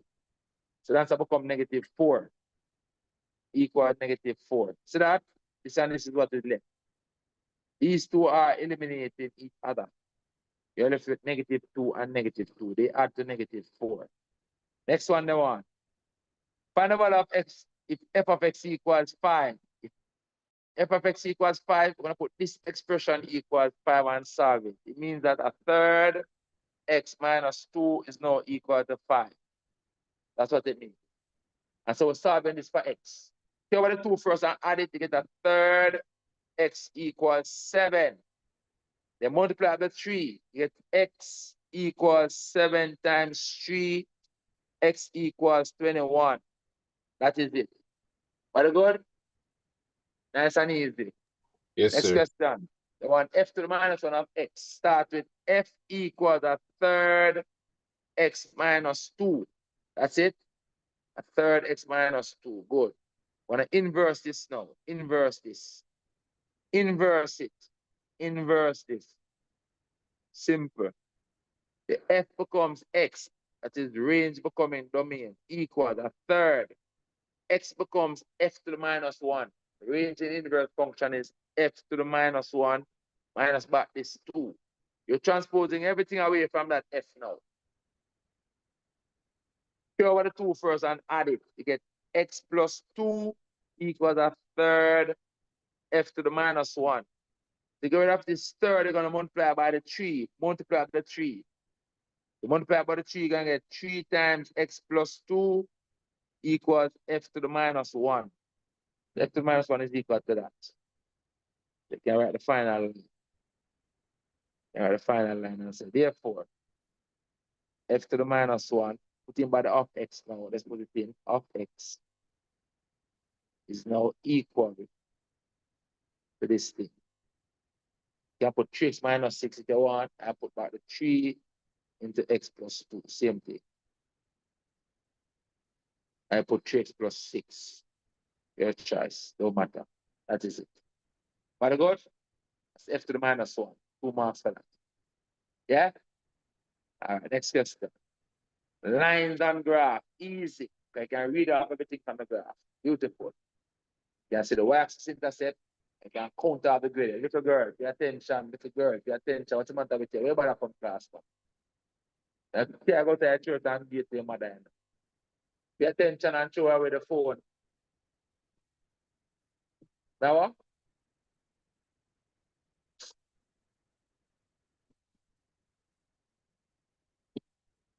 That's not a smart answer. That's not a smart answer. The recording is for you to go back over, not go learn it.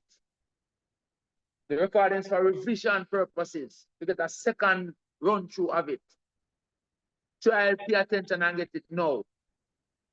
It have 1 million recordings on the internet. This is already recorded on the internet 100 times. Me record this on the internet already. This paper, maybe 100 times already. This same paper, which year is set? 2017. Recorded on the internet 2017, 2018, 2019, 2020, 2021, 2022, 2023, 2024, 2025, I'm in 2026 now. 10 times we record on the internet. 10 times. Me alone record this on the internet 10 times already or more. More than 10 times, me alone record this paper on the internet. So if it was recording on the internet alone, we don't need to come to class. If recording on the internet was enough for people to pass exam, you know people that pass exam? There's so much recording on the internet and people still failing. So it means that is not good enough. And put pen to paper and do the work. There are so many people on the internet solving questions on the internet and working out solutions on the internet. So many videos available on the internet. If you type in June 2017, the amount of people come up will solve this paper on the internet. Video solution like come here now. And still people fail in the exam. So it means that that is not good enough. If those videos alone, everybody will pass exam. Because it is so much in abundance. So come on, man. Don't tell me that. You need to be putting pen to paper, pay attention and do the work. You're using it just to go back over, revise what we're doing in class. If those videos on the internet, you would not need to come to class at all. That's the foolishness, man. Can't do foolishness enough. Get me upset. Let's go. You don't have to pay attention because you're recording. The graph below shows two straight lines, L1 and L2. L1 intersect the y-axis at 0, 1, right here, so. That's a C value right there, so you know, put it down. This is C1. Let's call it C1. That's C1. That's a C on line 1. Let's call it C1. So C1 is equal to 1. Now, if you know the gradient and the y-axis intersect, your kid can have the equation. Y quadrant plus C. What else them say? Line 2 intersect the x-axis and the y-axis at 12, 0, and 0, 6. That's line 2. Did you 12 out here, so, and 6 up here, so no problem. Means that this now is your C2. This is the C2 right here, so. So for line 2, C on line 2 is equal to 6. All right? Those will help me to get the equation. It says, calculate gradient of line 1 and line 2. I don't have to calculate nothing because of the graph. I can just count out the gradient. Let's do it. Count it off. Just choose 2 points, count the rise and count the run. Because you have the graph. Gradient is rise over run. Just make sure you check the grid of the graph properly. Like for example, you know that this is 1 unit. Vertically and horizontally, this is 1 unit. Always check the scale because that is from 2 to 3. So each grid is a unit. So watch this now. Choose 2 points on this line for line 1. Just choose 2, run any 2 points. Like here and here. Count the rise and count the run. So the rise is 2 and the run is 1. So the gradient of line 1 is rise over run. That is 2 rise over 1. That is 2. So the gradient of line 1 is 2. Easy like that. Count it off. Line 2. From this point to this point, I just choose any 2 random points that I can count the grid properly. I count the rise from left to right. I have to go down first. That's a rise of -1 because I'm going down. So the rise is -1. Rise, -1. Then I run 2 units. The run is 2. So the gradient of line 2 is again rise over run. The rise is -1. The run is 2. Always choose the gradient or the direction of a line as if you're going from left to right. As if you want to go from 2 points from a left point to a right, left to right. You always want to go along a line from left to right. If the line's open up, you want to go from here to there, so that direction. The line's open down, like this one. Again, you want to go from here to here, so you come down first and then go to the right. So get the rise as negative. Those are my 2 gradients. See it? I can leave them on my diagram and just write the answers on the paper down here. All right? So let's do it now down here. So gradient of line 1 is rise over run on line 1. Line 1 was which one again? The top one is 2 over 1, which is 2. Gradient of line 2 again is rise over run on line 2. The rise was -1 and the run was 2. That's it, -1/2. Those are 2 perpendicular lines. So I know. Because when I multiply them, I get -1. If I multiply those 2, it equals -1. equal -1. When the product of a gradient is -1, they are perpendicular. They are perpendicular lines right now, those two lines. They cross each other right here at 90 degrees, right here at 90 degrees. All right? Must know that. Those are two gradients. Next thing that one. Determine the equation of line 1. Y equals mx plus c. Mx plus c. I was talking about line 1. So using line 1 gradient and line 1 c to get the equation of line 1. So y equals, what's the gradient of line 1 again? Line 1 gradient was 2 and line 1 c was 1. Let's write them down. The m1 is 2 and the c1 is 1. So y equals 2x plus 1 is the answer. See that? Line 1 gradient is 2 and line 1 y-axis intercept is 1. Y equals mx plus c, give it the equation. The m is 2 and the c is 1. So you have the equation right. Very good. If you wanted line 2, suppose I wanted line 2. This was line 1. Suppose I wanted line 2. You do it in purple. If they wanted line 2, line 2. If they wanted it.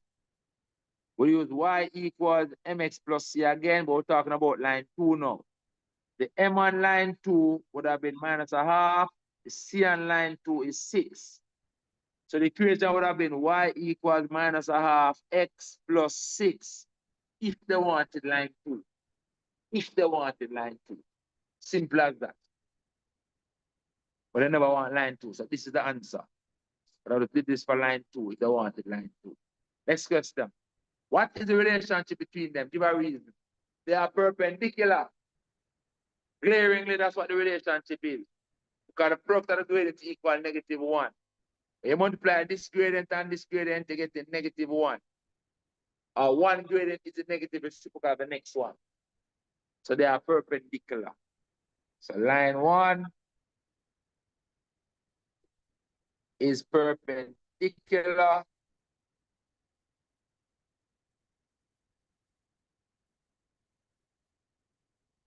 to line 2 because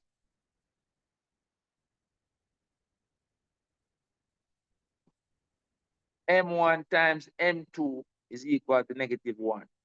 That is, i.e., 2 times -1/2 is equal to -1. The product of the gradients is equal to -1. That's what this is saying. When they're perpendicular, that's what happens. The product of the gradient is -1. If they were parallel, the gradient will be the same. Two gradients will be the same. That's the relationship between them. Line 1 is perpendicular line 2 because the product of the gradients is -1. First gradient is 2, second gradient is -1/2. When you multiply them, you get -1. That is the reason. Product of the gradient is -1. Very good. Let's go. Next question. Number 3. So number 3 is a construction. And a set. So let's skip over the sets part. I do construction. I don't really do set as a topic. When I have a class, we'll go through sets. Sets only coming on the multiple choice paper still, not coming on the paper too. All right? But when I have a class, we'll go through sets. Can do this still enough, even though it's we not do the topic yet because a lot of you might know it still, right? This says universal set U is defined as this. Now, this means natural number. That N means natural number. In the number system, N means natural number. Natural numbers are counting numbers, numbers that you count with naturally. So natural numbers start from 1. 1, 2, 3, 4, 5, 6, and 7. So on. Whole numbers knows when you add 0 to that. So 0, 1, 2, 3, 4, 5, 6. Those are your whole numbers. Then you have Z. Whole numbers is for W. W is for whole numbers. Then you have Z. Right one for you. So you can see that. Because in set, they tend to give you those set notations sometimes. Right one for your person. So your natural numbers are 1, 2, 3, 4, and so on. Your counting numbers, natural numbers. W is for your whole numbers. You include 0. So 0, 0, 0, 1, 2, 3, 4, and so on. Those are your whole numbers. Let me write them up. Natural numbers. So this is your natural numbers. Natural numbers. Then W is for your whole numbers. Whole numbers.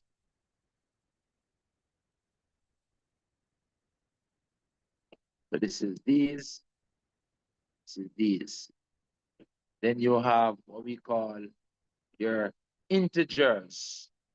Integers. Integers are positive or negative whole numbers. Integers. And the symbol for integers is Z.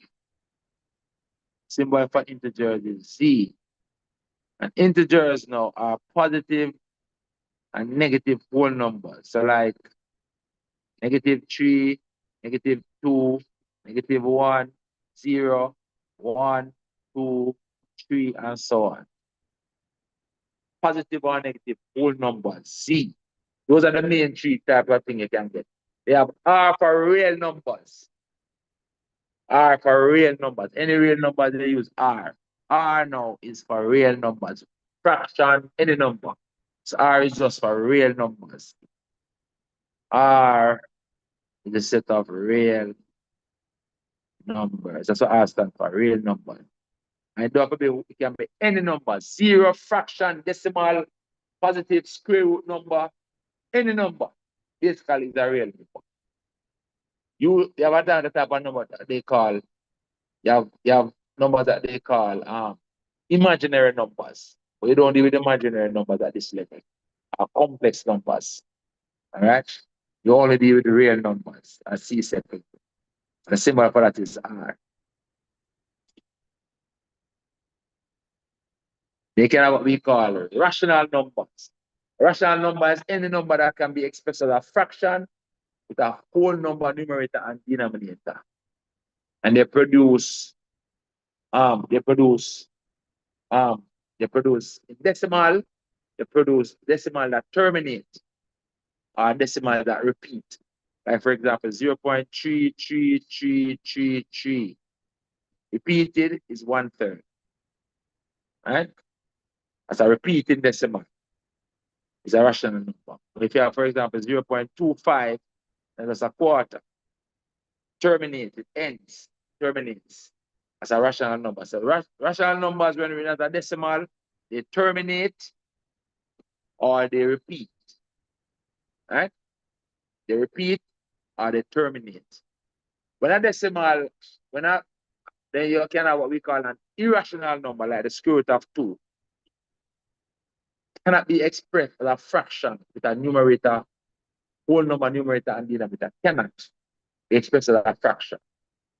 And when you express it as a decimal, you get a non-ending decimal and the values don't repeat. That's called an irrational number. Irrational number. But CSEC won't test an alpha. That's mentioning those for the time. But sets now, for this question, this n means natural number, right? And this now includes from 2 to 12, not including the 2 and the 12. So if you were to list out these numbers, n will be equal to, you cannot include the 2. I said greater than 2, greater than 2.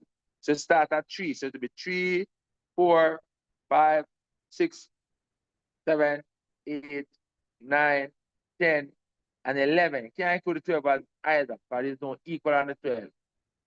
And you're only picking up the whole numbers, the counting numbers, because it's for n.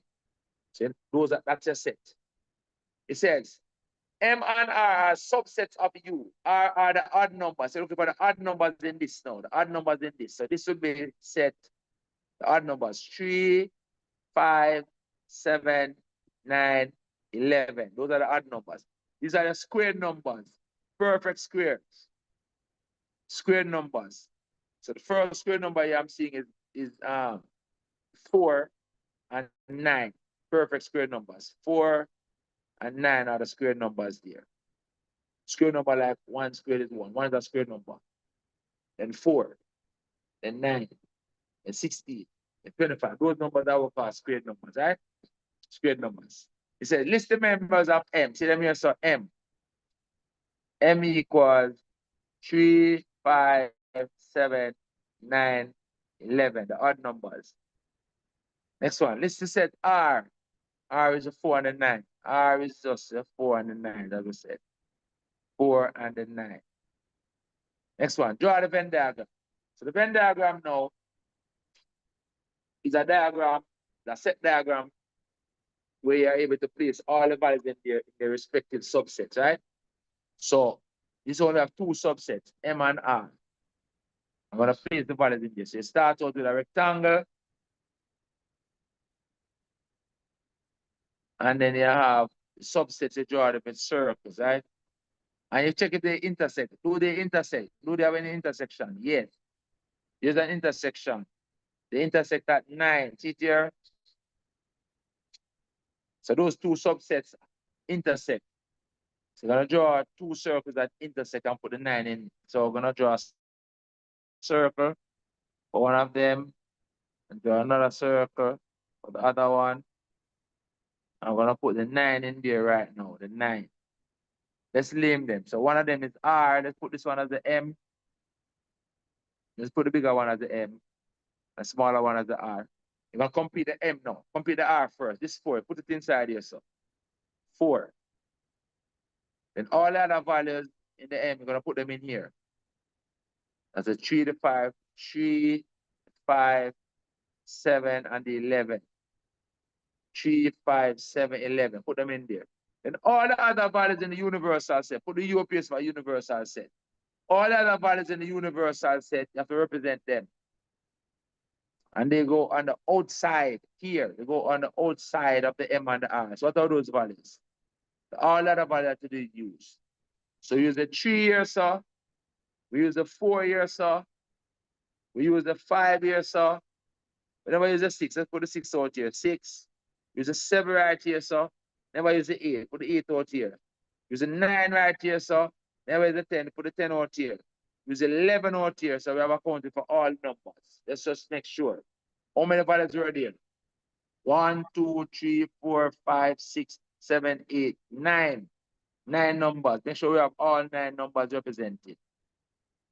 1, 2, 3, 4, 5, 6, 7, 8, 9. Good. All numbers represented. That is your Venn diagram right there. But good? You're supposed to know this, they teach this in a prep school, sets. Then we're going to do this construction. It says, construct accurately a square of side 6 centimeters. So constructing a square. Constructing a square. Sketch it before you construct it. I'm going to bring up the thing and construct it. So it's 6 centimeters, 6 centimeters. And I want to use these ruler, pencil, and compass. You have to show construction lines for this. So we're going to draw a line. We're going to construct this. We're going to draw a line that is 6 centimeters. We're going to construct this 90 right here, so. And it's 90 right there, so. Right? Then we're going to construct this 6 centimeters, at 6 centimeters, and then join them. We have to construct the square. So we'll show some construction lines to construct that square. They say construct an extension by drawing a trapezium. So the square is what? What does the square is? A, B, C, D. And next thing, when you're labeling this, it means that you label it in one direction. You can't go A, B, C, D. You have to maintain the orientation when you're labeling it. You get me? Very important. So you have to maintain orientation. So we can put it this way. A, B, C, D. Then what them say now? Construct a trapezium DABQ so that ABQ is 120 degrees. ABQ. All right, let me do it the other way there. Let's put AB down here. Let's go A, B, C, D. So sometimes that you have a sketch before you construct it, right? You have to construct it in a friendly way. So I'm saying ABQ must be 120 degrees. So ABQ1, Q up here, so must be 120 degrees. So what's gonna happen is that Q is gonna be somewhere up here.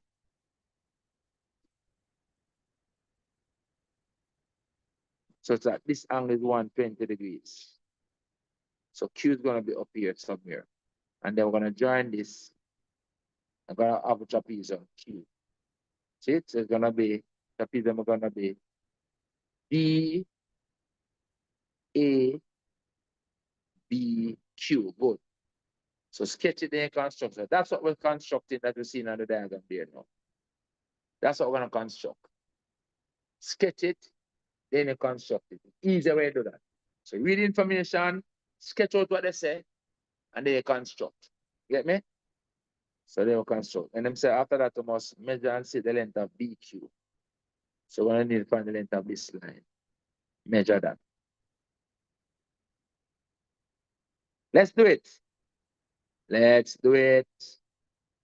Let's do it, do it, do it, do it, do it. I don't know how you get this done. Don't know how to get this done. Need to find out all these things. I don't know. Lot of things I don't know about this thing. All right, I need to get the thing. This thing.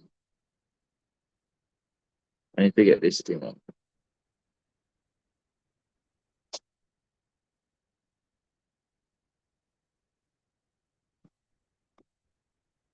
All right. Did it. And we'll construct that thing on the right. You get me? Let's do it. More math equal better. So 6 centimeter line first. 6 centimeter line to start. I'm gonna just draw a 6 centimeter line to start. There you go. 6 centimeters. Then we need to construct the 290 to make the square, right? 90 and 90. So 90 and 90 to make the square. So let's remove the ruler. Bring in this guy now. We're gonna construct the 90 over here. So remember, construct a 90. We are gonna construct the 120 first. And then bisect the second 60, right? 60 and 60 and bisect the second 60. So the big arc over here. Move the point to here. Cross that one at 60. On to this point here now. At the intersection. And cross that one. So 120-degree arc. With the bisect the second one, so I'm going to come to this end. Rotate up. Make an arc up here. Come to this end. Come over here. Cross that arc.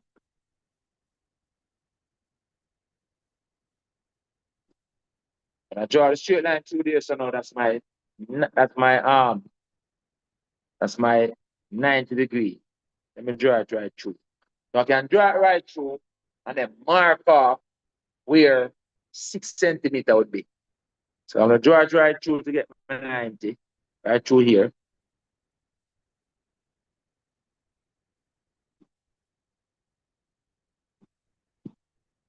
I'm gonna draw it.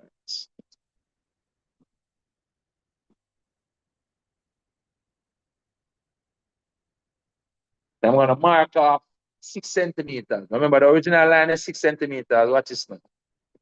Put the ruler on this end. The compass. Remember this is 6 centimeter end to end. Let's drop, change that to blue. I'm gonna rotate this up and just mark off the 6. So right up it says 6. Exactly 6. Let me make this line longer then. Let me see if we get the 6 centimeters. Right at the end. Wow. So I'm saying, okay, we'll get exactly 6 up here. So really? Let's just start it now. Let's undo this. Draw about this line. I want to show that across it at 6. So go back to this intersection and go all the way up here. And then this is 6. And come up over here and mark this as 6.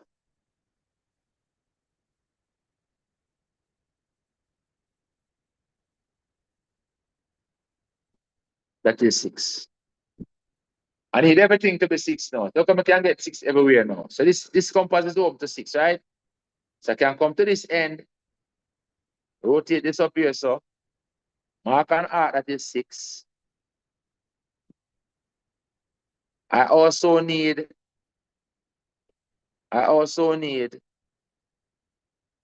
transfer this distance, which is 6, up here. I'm going to rotate this under.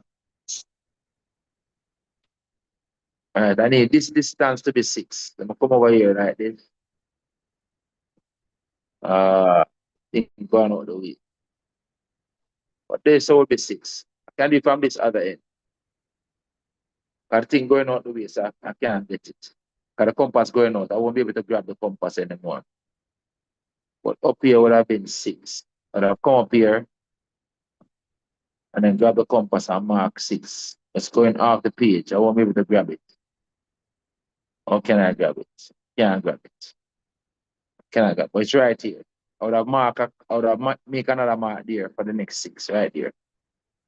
Right there. But can construct another 60 down here still as well. Let's construct another 60 down here. Pick. And additionally, I need the 120 anyway. So I'm going to construct the 120 from now. Because I need the 120 on the diagram over here. Remember? I need this 120 degrees over here. So I'm just going to construct that 120 from now. I'm going to need it. So might as well. So I'm going to construct a 160 over here in red. Construct a not 160, 120. So I'm going to come over here, all the way over here, and construct a 120 that I'm going to need. Cross this one. Come to this point. Come down here. Cross that. That's 120. Then to get the 90, I'm going to bisect this second 60 again. So come up here. Rotate this over. You can have up here. And then come over to this end. Rotate. Cross that. I got the wrong place.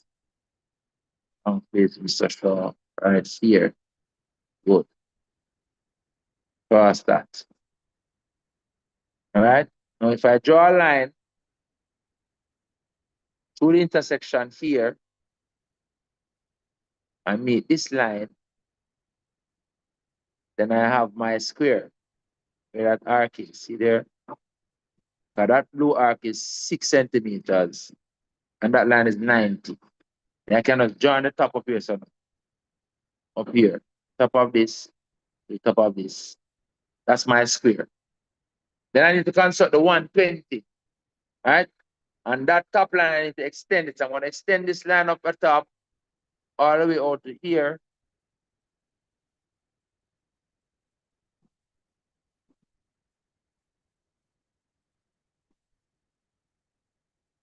And I'm going to draw the line now to get my Q, find my Q. By drawing a line through the arm, to the 120, to here, to the 120 there. So let's go to the 120, and that is it. It means that this point is Q. It means that this point is B. This is C. This is A. This is D. And everything on this thing is 6 centimeters. Put them on in green. 6 centimeters. 6 centimeters. 6 centimeters. 6 centimeters. And these angles are all 90 degrees because that's square. Then I say we must measure that line BQ. Can you use this and measure it? Open this up point to point and measure it. Lock it. And then put this on the ruler and measure it. Let's bring in the ruler.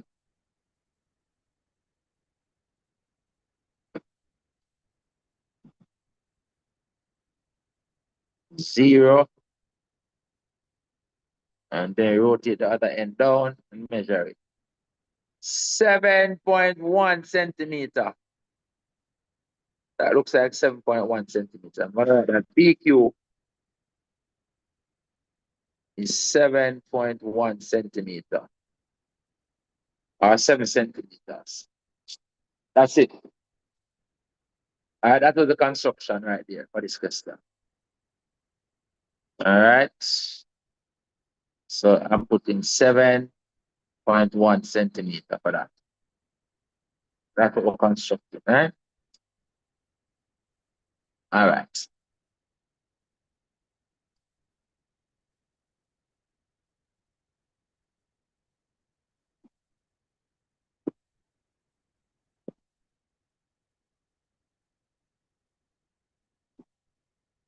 And that is it. And you can copy this over to the page. Suppose you can do it, you know. Suppose you can copy this over. I don't know how to do it yet. Suppose to be able to screen copy that and put on the page. But anyway. Next question. 8 o'clock now. Stop by. 2 questions left. To work this. Too lazy. 8 o'clock no one run. I'm not going to do nothing. We have more things to do than only. I don't want to run go. Sit down and learn maths. Let's go. I want to pass exam and don't want to work for it. And then 7 o'clock come and start pack up. Let's go. Factorize the following expression. This. Look for the difference of 2 squared in it if possible. First thing you're looking for the common factor. 2 terms, look for a common factor first. Of the 6 and the 18, common factor is 6. The y square and the y common factor is y. You can't factor out the x. X is not a common factor, right? So out of this 6y squared, you have y left. Out of the minus 18, you have minus 3 left. This y factored out already, so we have the x left in there. That is it. If you're not sure, let's expand it back. Multiply this by this, you get that. And multiply this times that, you get that. Right? So someday you can expand it back and check it. This is now the difference of 2 squares. It can be written as 2m all squared minus this 1 is same as 1 squared. Remember, 1 is a perfect square. You apply the rule for the difference of 2 squared. It becomes equal to the difference of the numbers and the sum of the numbers. So it's 2m minus 1, 2m plus 1. That is it. Difference of 2 squared. They have this trinomial. These numbers are prime numbers. The only factors of 2 is 1 and 2. So this don't need no process to factorize. It's too easy. And the only factors of 2x, 2t squared is 2t and t, you know. And all the factors of 2 is 1 and 2. It's no matter where you place the values. So I'm going to do a straight shortcut. So look now. All the factors of 2t squared. 2 is a prime number. It's 2t and t. All the factors of this 2 is 1 and 2. So that I put 1 and 2 there, so. Or you put 1 and 2 there, so. What you must remember is that the far product and the near product must give about the middle term. So you have to remember, right? Far product and the near product must give it the middle term. Since that middle term is at 3, I know that I need 2 times 2 is 4. So I need to put 2 with 2 over here to give me 4. I'll put 1 there, so. At a 4t and at a t, the difference is 3t. See that? One was the difference I want. Because this is negative.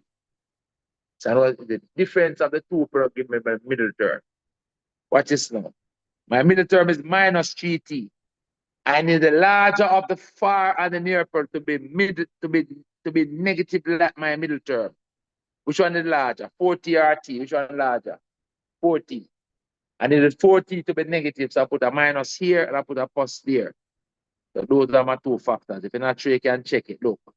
This time this is 2t squared. Then this time this is minus 4t. This time this is plus t, plus 1t. And this time this is minus 2. These two in the middle add up to negative 3t, which is what I have here. And upper practice factorizing when the n values are prime like this. It's not in a process to multiply nothing because the n values are prime. The only factors of 2 is 2 and 1. It's a matter of where you put them. I can always check it, remember. The middle term, this middle term is the sum of the far product and the near product. You set the value so that they get that. When the n value is negative, like this one is, it means that the two signs in the bracket are different. One plus and one minus. And also it is the difference between the far product and the near product that gives you the middle term, the difference. If the middle term is negative as it is now, they want the larger of the two products to be negative. If this was a plus, they want the larger of the two products to be positive. You want to watch the video? Go back over the video and write down them things we just said a while ago. Write them down. Those are the rules to factorize these things quickly and put them in your brain and practice with them. And you be able to factorize these things quickly. This don't need no lengthy process to factorize. When the n values are prime numbers. Because no those basic things that you're good to go. And then you will see the sense in them as well. And that makes sense, all that I've said. Let's continue. Write this as a single fraction. Write this as a single fraction. I want the two denominators to become the same so that they are not related. So I take this 4 and multiply it up here and down here. And I take this 3 and multiply it up here and down here. So I'm multiplying this fraction by 4 over 4. Multiplying this fraction by 3 over 3. 3 over 3. So this denominator is going to become 12. This one also is going to become 12. When the two denominators are the same, they are related fractions. We can add up the numerator and put by the same common denominator. So 4 times this numerator first. 4 times 5p is 20p. 4 times 2 is 8. Over 4 times 3 under here is 12. Minus, that is minus right here. I'm doing this 3 times this numerator now. 3 times 3p is 9p. 3 times negative 1 is negative 3. All over 12. See that? This equals. The answer is going to have a same denominator as this, which is 12. Careful with these negative signs now. You're taking these values and subtracting these values. Careful. So it's 20p minus 9p. 20 minus 9 is 11. That's 11p. Watch this now. 8 minus a negative 3 becomes 8 plus 3. But I said that. 8 minus a negative 3. Minus minus becomes a plus. So it becomes 8 plus 3, which is 11. So you get plus 11. Because it is 8 minus negative 3. 8 minus negative 3. Give me that 11 right there, sir. 8 minus 8 minus 8 minus negative 3 becomes that 8 minus negative 3. Minus that plus 8 and 3 is 11. But understand that? This is the answer right here. I've shown you how I got the 11, that calculation. Minus give you 11 plus 11. Done. Next question. They give us that formula. It said determine the value of t when the h equals 29. Tell 29 and plug it in there for the h. Easy. G equals the square root of 4 times 29 over 5. And give us 3 significant figures. Let's get a calculator.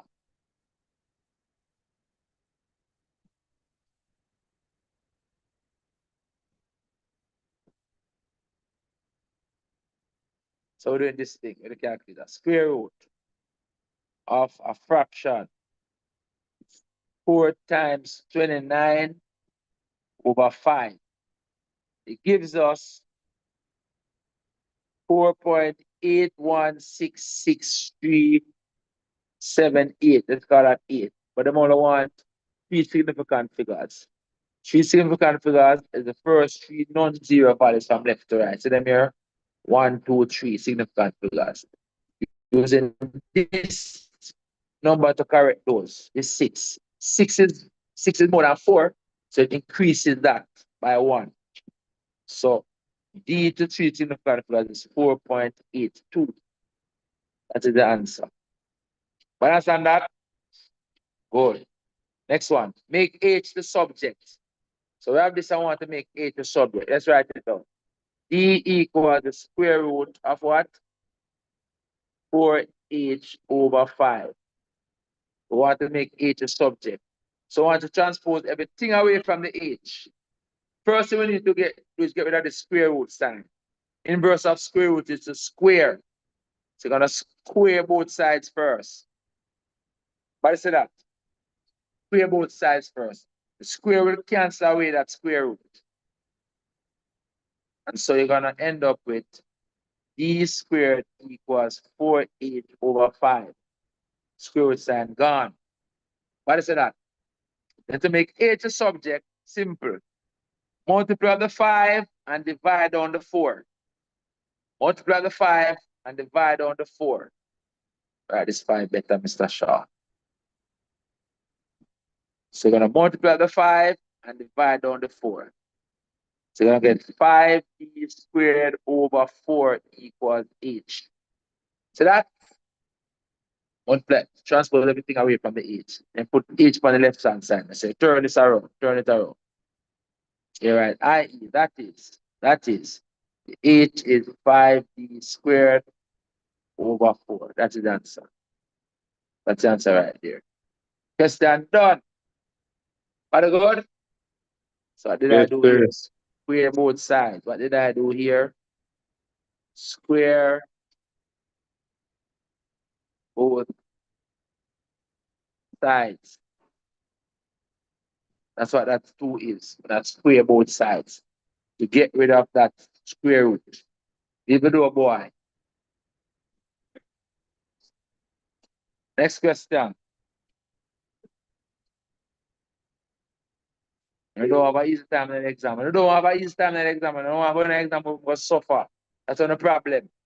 You don't have an exam room go suffer. I'm a teacher, I'm a big man. You must see me for though. I'm ready to stay and work with them. That's how one and a half done. Sit down and learn. I pay grade 1 more in the exam results, you know. You want to see no 2 and no 3. Especially when I want to see no 4 and them something there, you know. Go on side with that. Oh, try to learn that. Next question. Use a calculator otherwise to work this out. See here. Put everything in the calculator exactly as it appears here. This thing, put in the calculator up there, so exactly as it appears. Make sure you get a good calculator. Bracket, mixed number, 4 and a third. Don't wait till the exam to practice this, you know. Other people think them can do it. And I put in foolishness in the calculator. Not a mixed number. 1 and 2 over 5. Some class and stuff. We can't do that, man. I don't ever do one and then when the exam I'm gonna do foolishness. Fraction 4 over 15. And you put it in your check and make sure that the same thing you put in the calculator is what you have there, so. Same thing. Compare them perfectly. Carefully. Make sure everything perfect. And then you just write equal 11. Because the question says use a calculator. See that? Next question. This one, same thing. Put in the calculator again. Fraction 3.1 minus 1.15. That's supposed to be in a bracket. So put it in a bracket. And then what we're doing now? We're squaring that. Square out here, so. What's happening here? Square that. And then put that over 0.005. And look again. Make sure what you type in there is the same thing you have. Check everything carefully. And then you put the equal 760.5. Get your 1 mark and go about your business. 2 marks for that. 2 marks for that. 3 marks and then 3 marks. Calculation say use a calculator. See there? Use a calculator. So put it in there and get the answer. Go about your business. Next question. Here. It says a store is promoting a new mobile phone under 2 plans. Plan A and Plan B. So for plan A, you make a deposit of $400.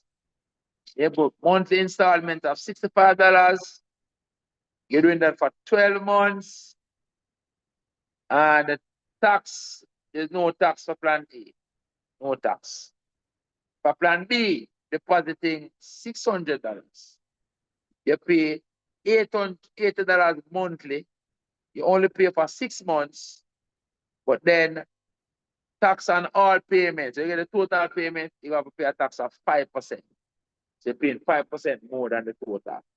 So start the total on a plan A. Plan A total. Let's work it out. The plan A total equals the $400 deposit, don't it? Plus $65 12 times. 12 times $65. And not paying a tax. No tax. You stop right there, so. Right? So it is $400 plus 12 times $65. Let me write this up. Plus $400 plus that's $1180 for plan A. What is that? Plan A cost is that. Next part says, determine which of the two plans A or B is better. Justify your answer. We're going to decide which one better. The work of what plan B costs is for the same phone. And the one that you're paying less is the better plan, don't it? Less is always more when it comes to money. Less you pay, the better. Right? Good. Don't think that the more you pay is the better. Less you pay for something is the better plan. So we need to work out the plan B. So this is plan A cost, right? Let's write it. Plan A cost. Plan A cost. That's the plan B cost now. Plan B cost. Work with me now. Work with me now. Watch this. I'm going to work out what the cost is first before the tax. And then add the tax after that. So we're paying a tax of 5%. You're actually paying 105%. But I understand that? Don't it? If you're paying a tax of 5%, then the overall amount that you're paying is 105%. I don't have to work on the 5% separately. That's waste of time.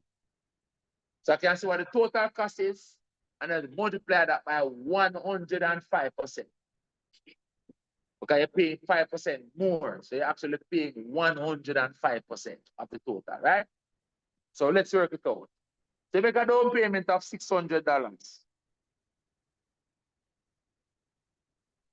Make a down payment of $600. Then you pay $80 6 times. You have to say plus 6 times $80. Now see this? That will be the total payment if you never add no tax. But so I'm going to add 5% tax to this. So this cost is going to expand by 105%. I'm paying 5% more than that. But that's not. I'm actually paying 105%. That's why I'm multiplying now by 105%. So this is the payment if there was no tax. But I'm paying a tax of 5%. So because I'm paying a tax of 5%, it means that I'm paying 5% more than the 100%. So I'm actually paying 105%. So I multiply the amount that I would pay without the tax by 105%. Do a calculation and I have the amount that I'm paying for plan B. Let's see what it is. So it's going to be bracket 600 plus 6 times 80. Close bracket. That's what to do. If you want to work on the tax by doing 5% and then add it function. Huh? Minus plus tax. Plus. I Washington. All right. 1,080 is the amount before tax. Good. But I have to pay a 5% tax on this. So therefore, I multiply it by 105%. So I'm paying actually $1134 for plan B. So which one better now? Plan B better. Plan B work out. Let's see. So plan B is the better plan because it is less. Which one is the better plan? So plan B is better. Plan B is better.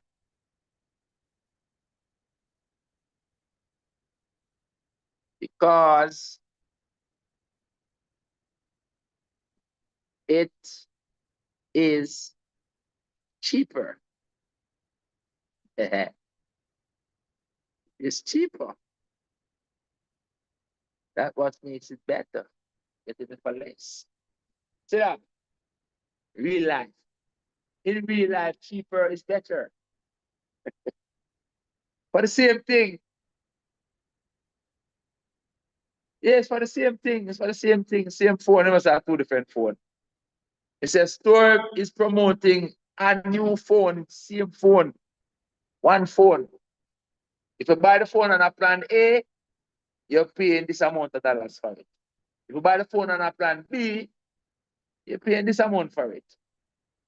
Just as if you don't pay in a shorter time, in 6 months, see, as compared to 1 year. So better buy it in 6 months and pay this for it. Rather than 10 years and pay this for it.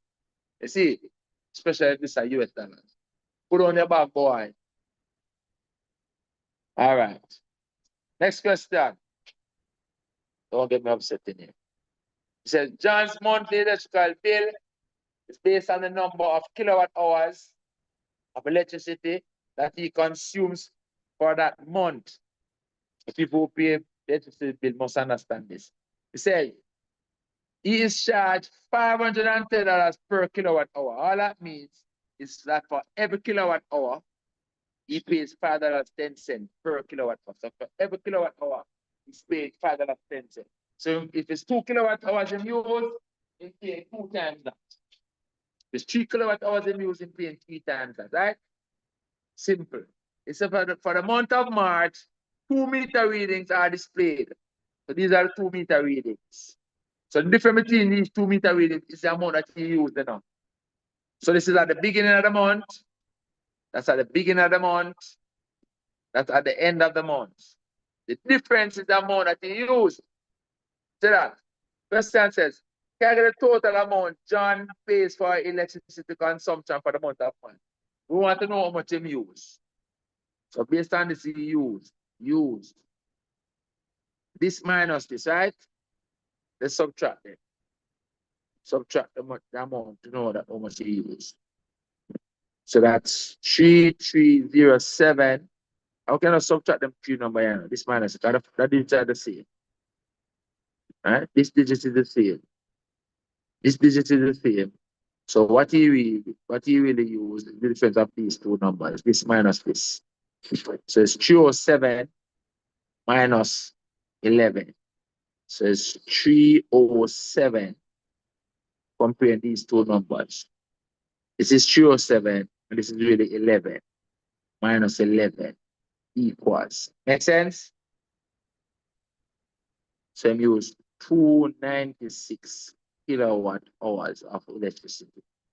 Total is gonna pay for the bill. It's gonna pay 296 kilowatt hours times $5.10. What is that? 296 times 5.1. So it's gonna pay 150,960. That's the answer. That's the amount he paid. But answer that. Good. It says for the next month of April 2016, sorry. John pays this amount for electricity consumption. Determine the meter reading at the end of April. So we need to know how much he's gonna add. So if he pays this amount, to know the amount of kilowatt hours he used, you have to divide it by the 510, don't it? So see it here now, amount used in April. Amount used or consumed equal the total that he paid, which is 2351.10 divided by the amount per month per kilowatt hour, which is $5.10, right? $5.10. That's going to tell you how much you use. So it's 2351.10 over 5 5.10. So you use 461 kilowatt hours, right? That's what he used. 561 kilowatt hours. So question asks, what's going to be the reading at the end of April? So I'm going to add this now to this end of March reading. You see that? So the end of March reading is going to increase by this amount, 461. See that? So if I add that to the meter reading, because that's the amount that we use. So the meter reading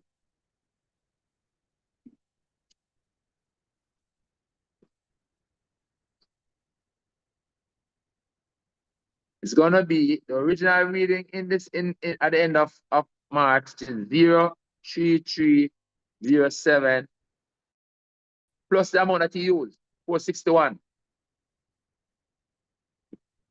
I have to give back the digits on the meter. We have put the zero back there now in front, I put in all the digits, right? So it's gonna be 3307 really plus 461. So it's gonna be 3768. We put a zero in front of it for the meter reading. So in terms of actual value is 3768. Huh?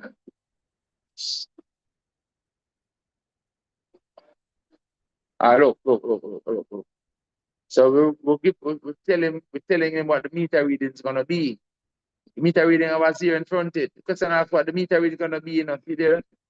Determine is meter reading. Huh? Oh.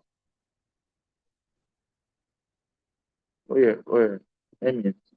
So the meter reading here at the end of December, 3307.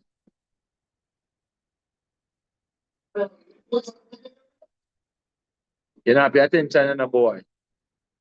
Because I said, if I want to subtract this number from this number, those two numbers, this 3 years now becomes irrelevant.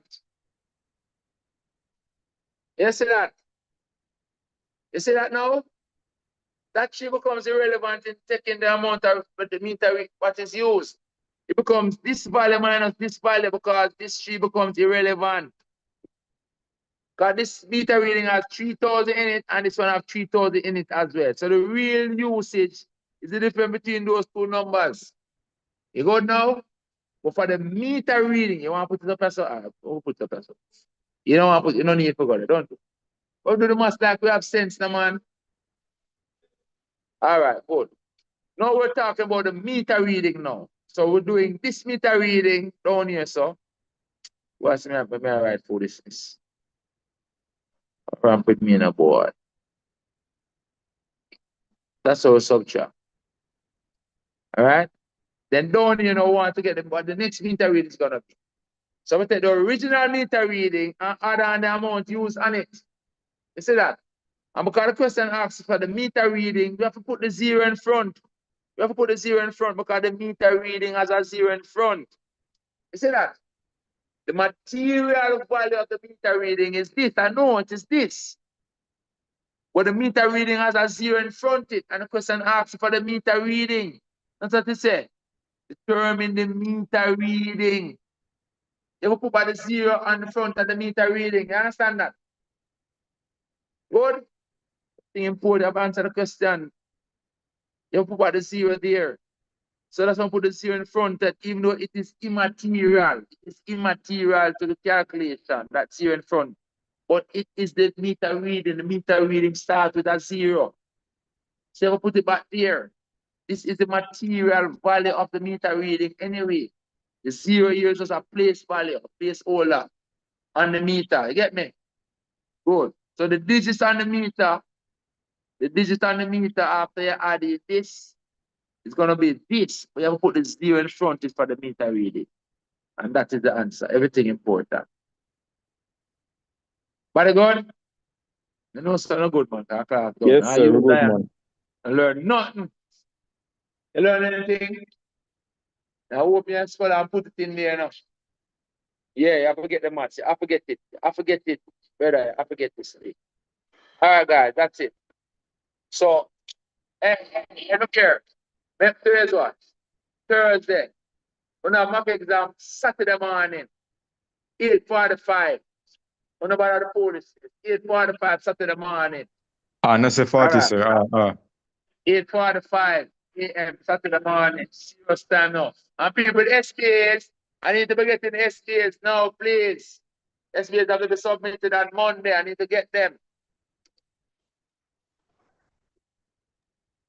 SPAs going on Monday. Anybody know where SPA from? We getting 0. SBA is due Monday. Don't get them. It's 0.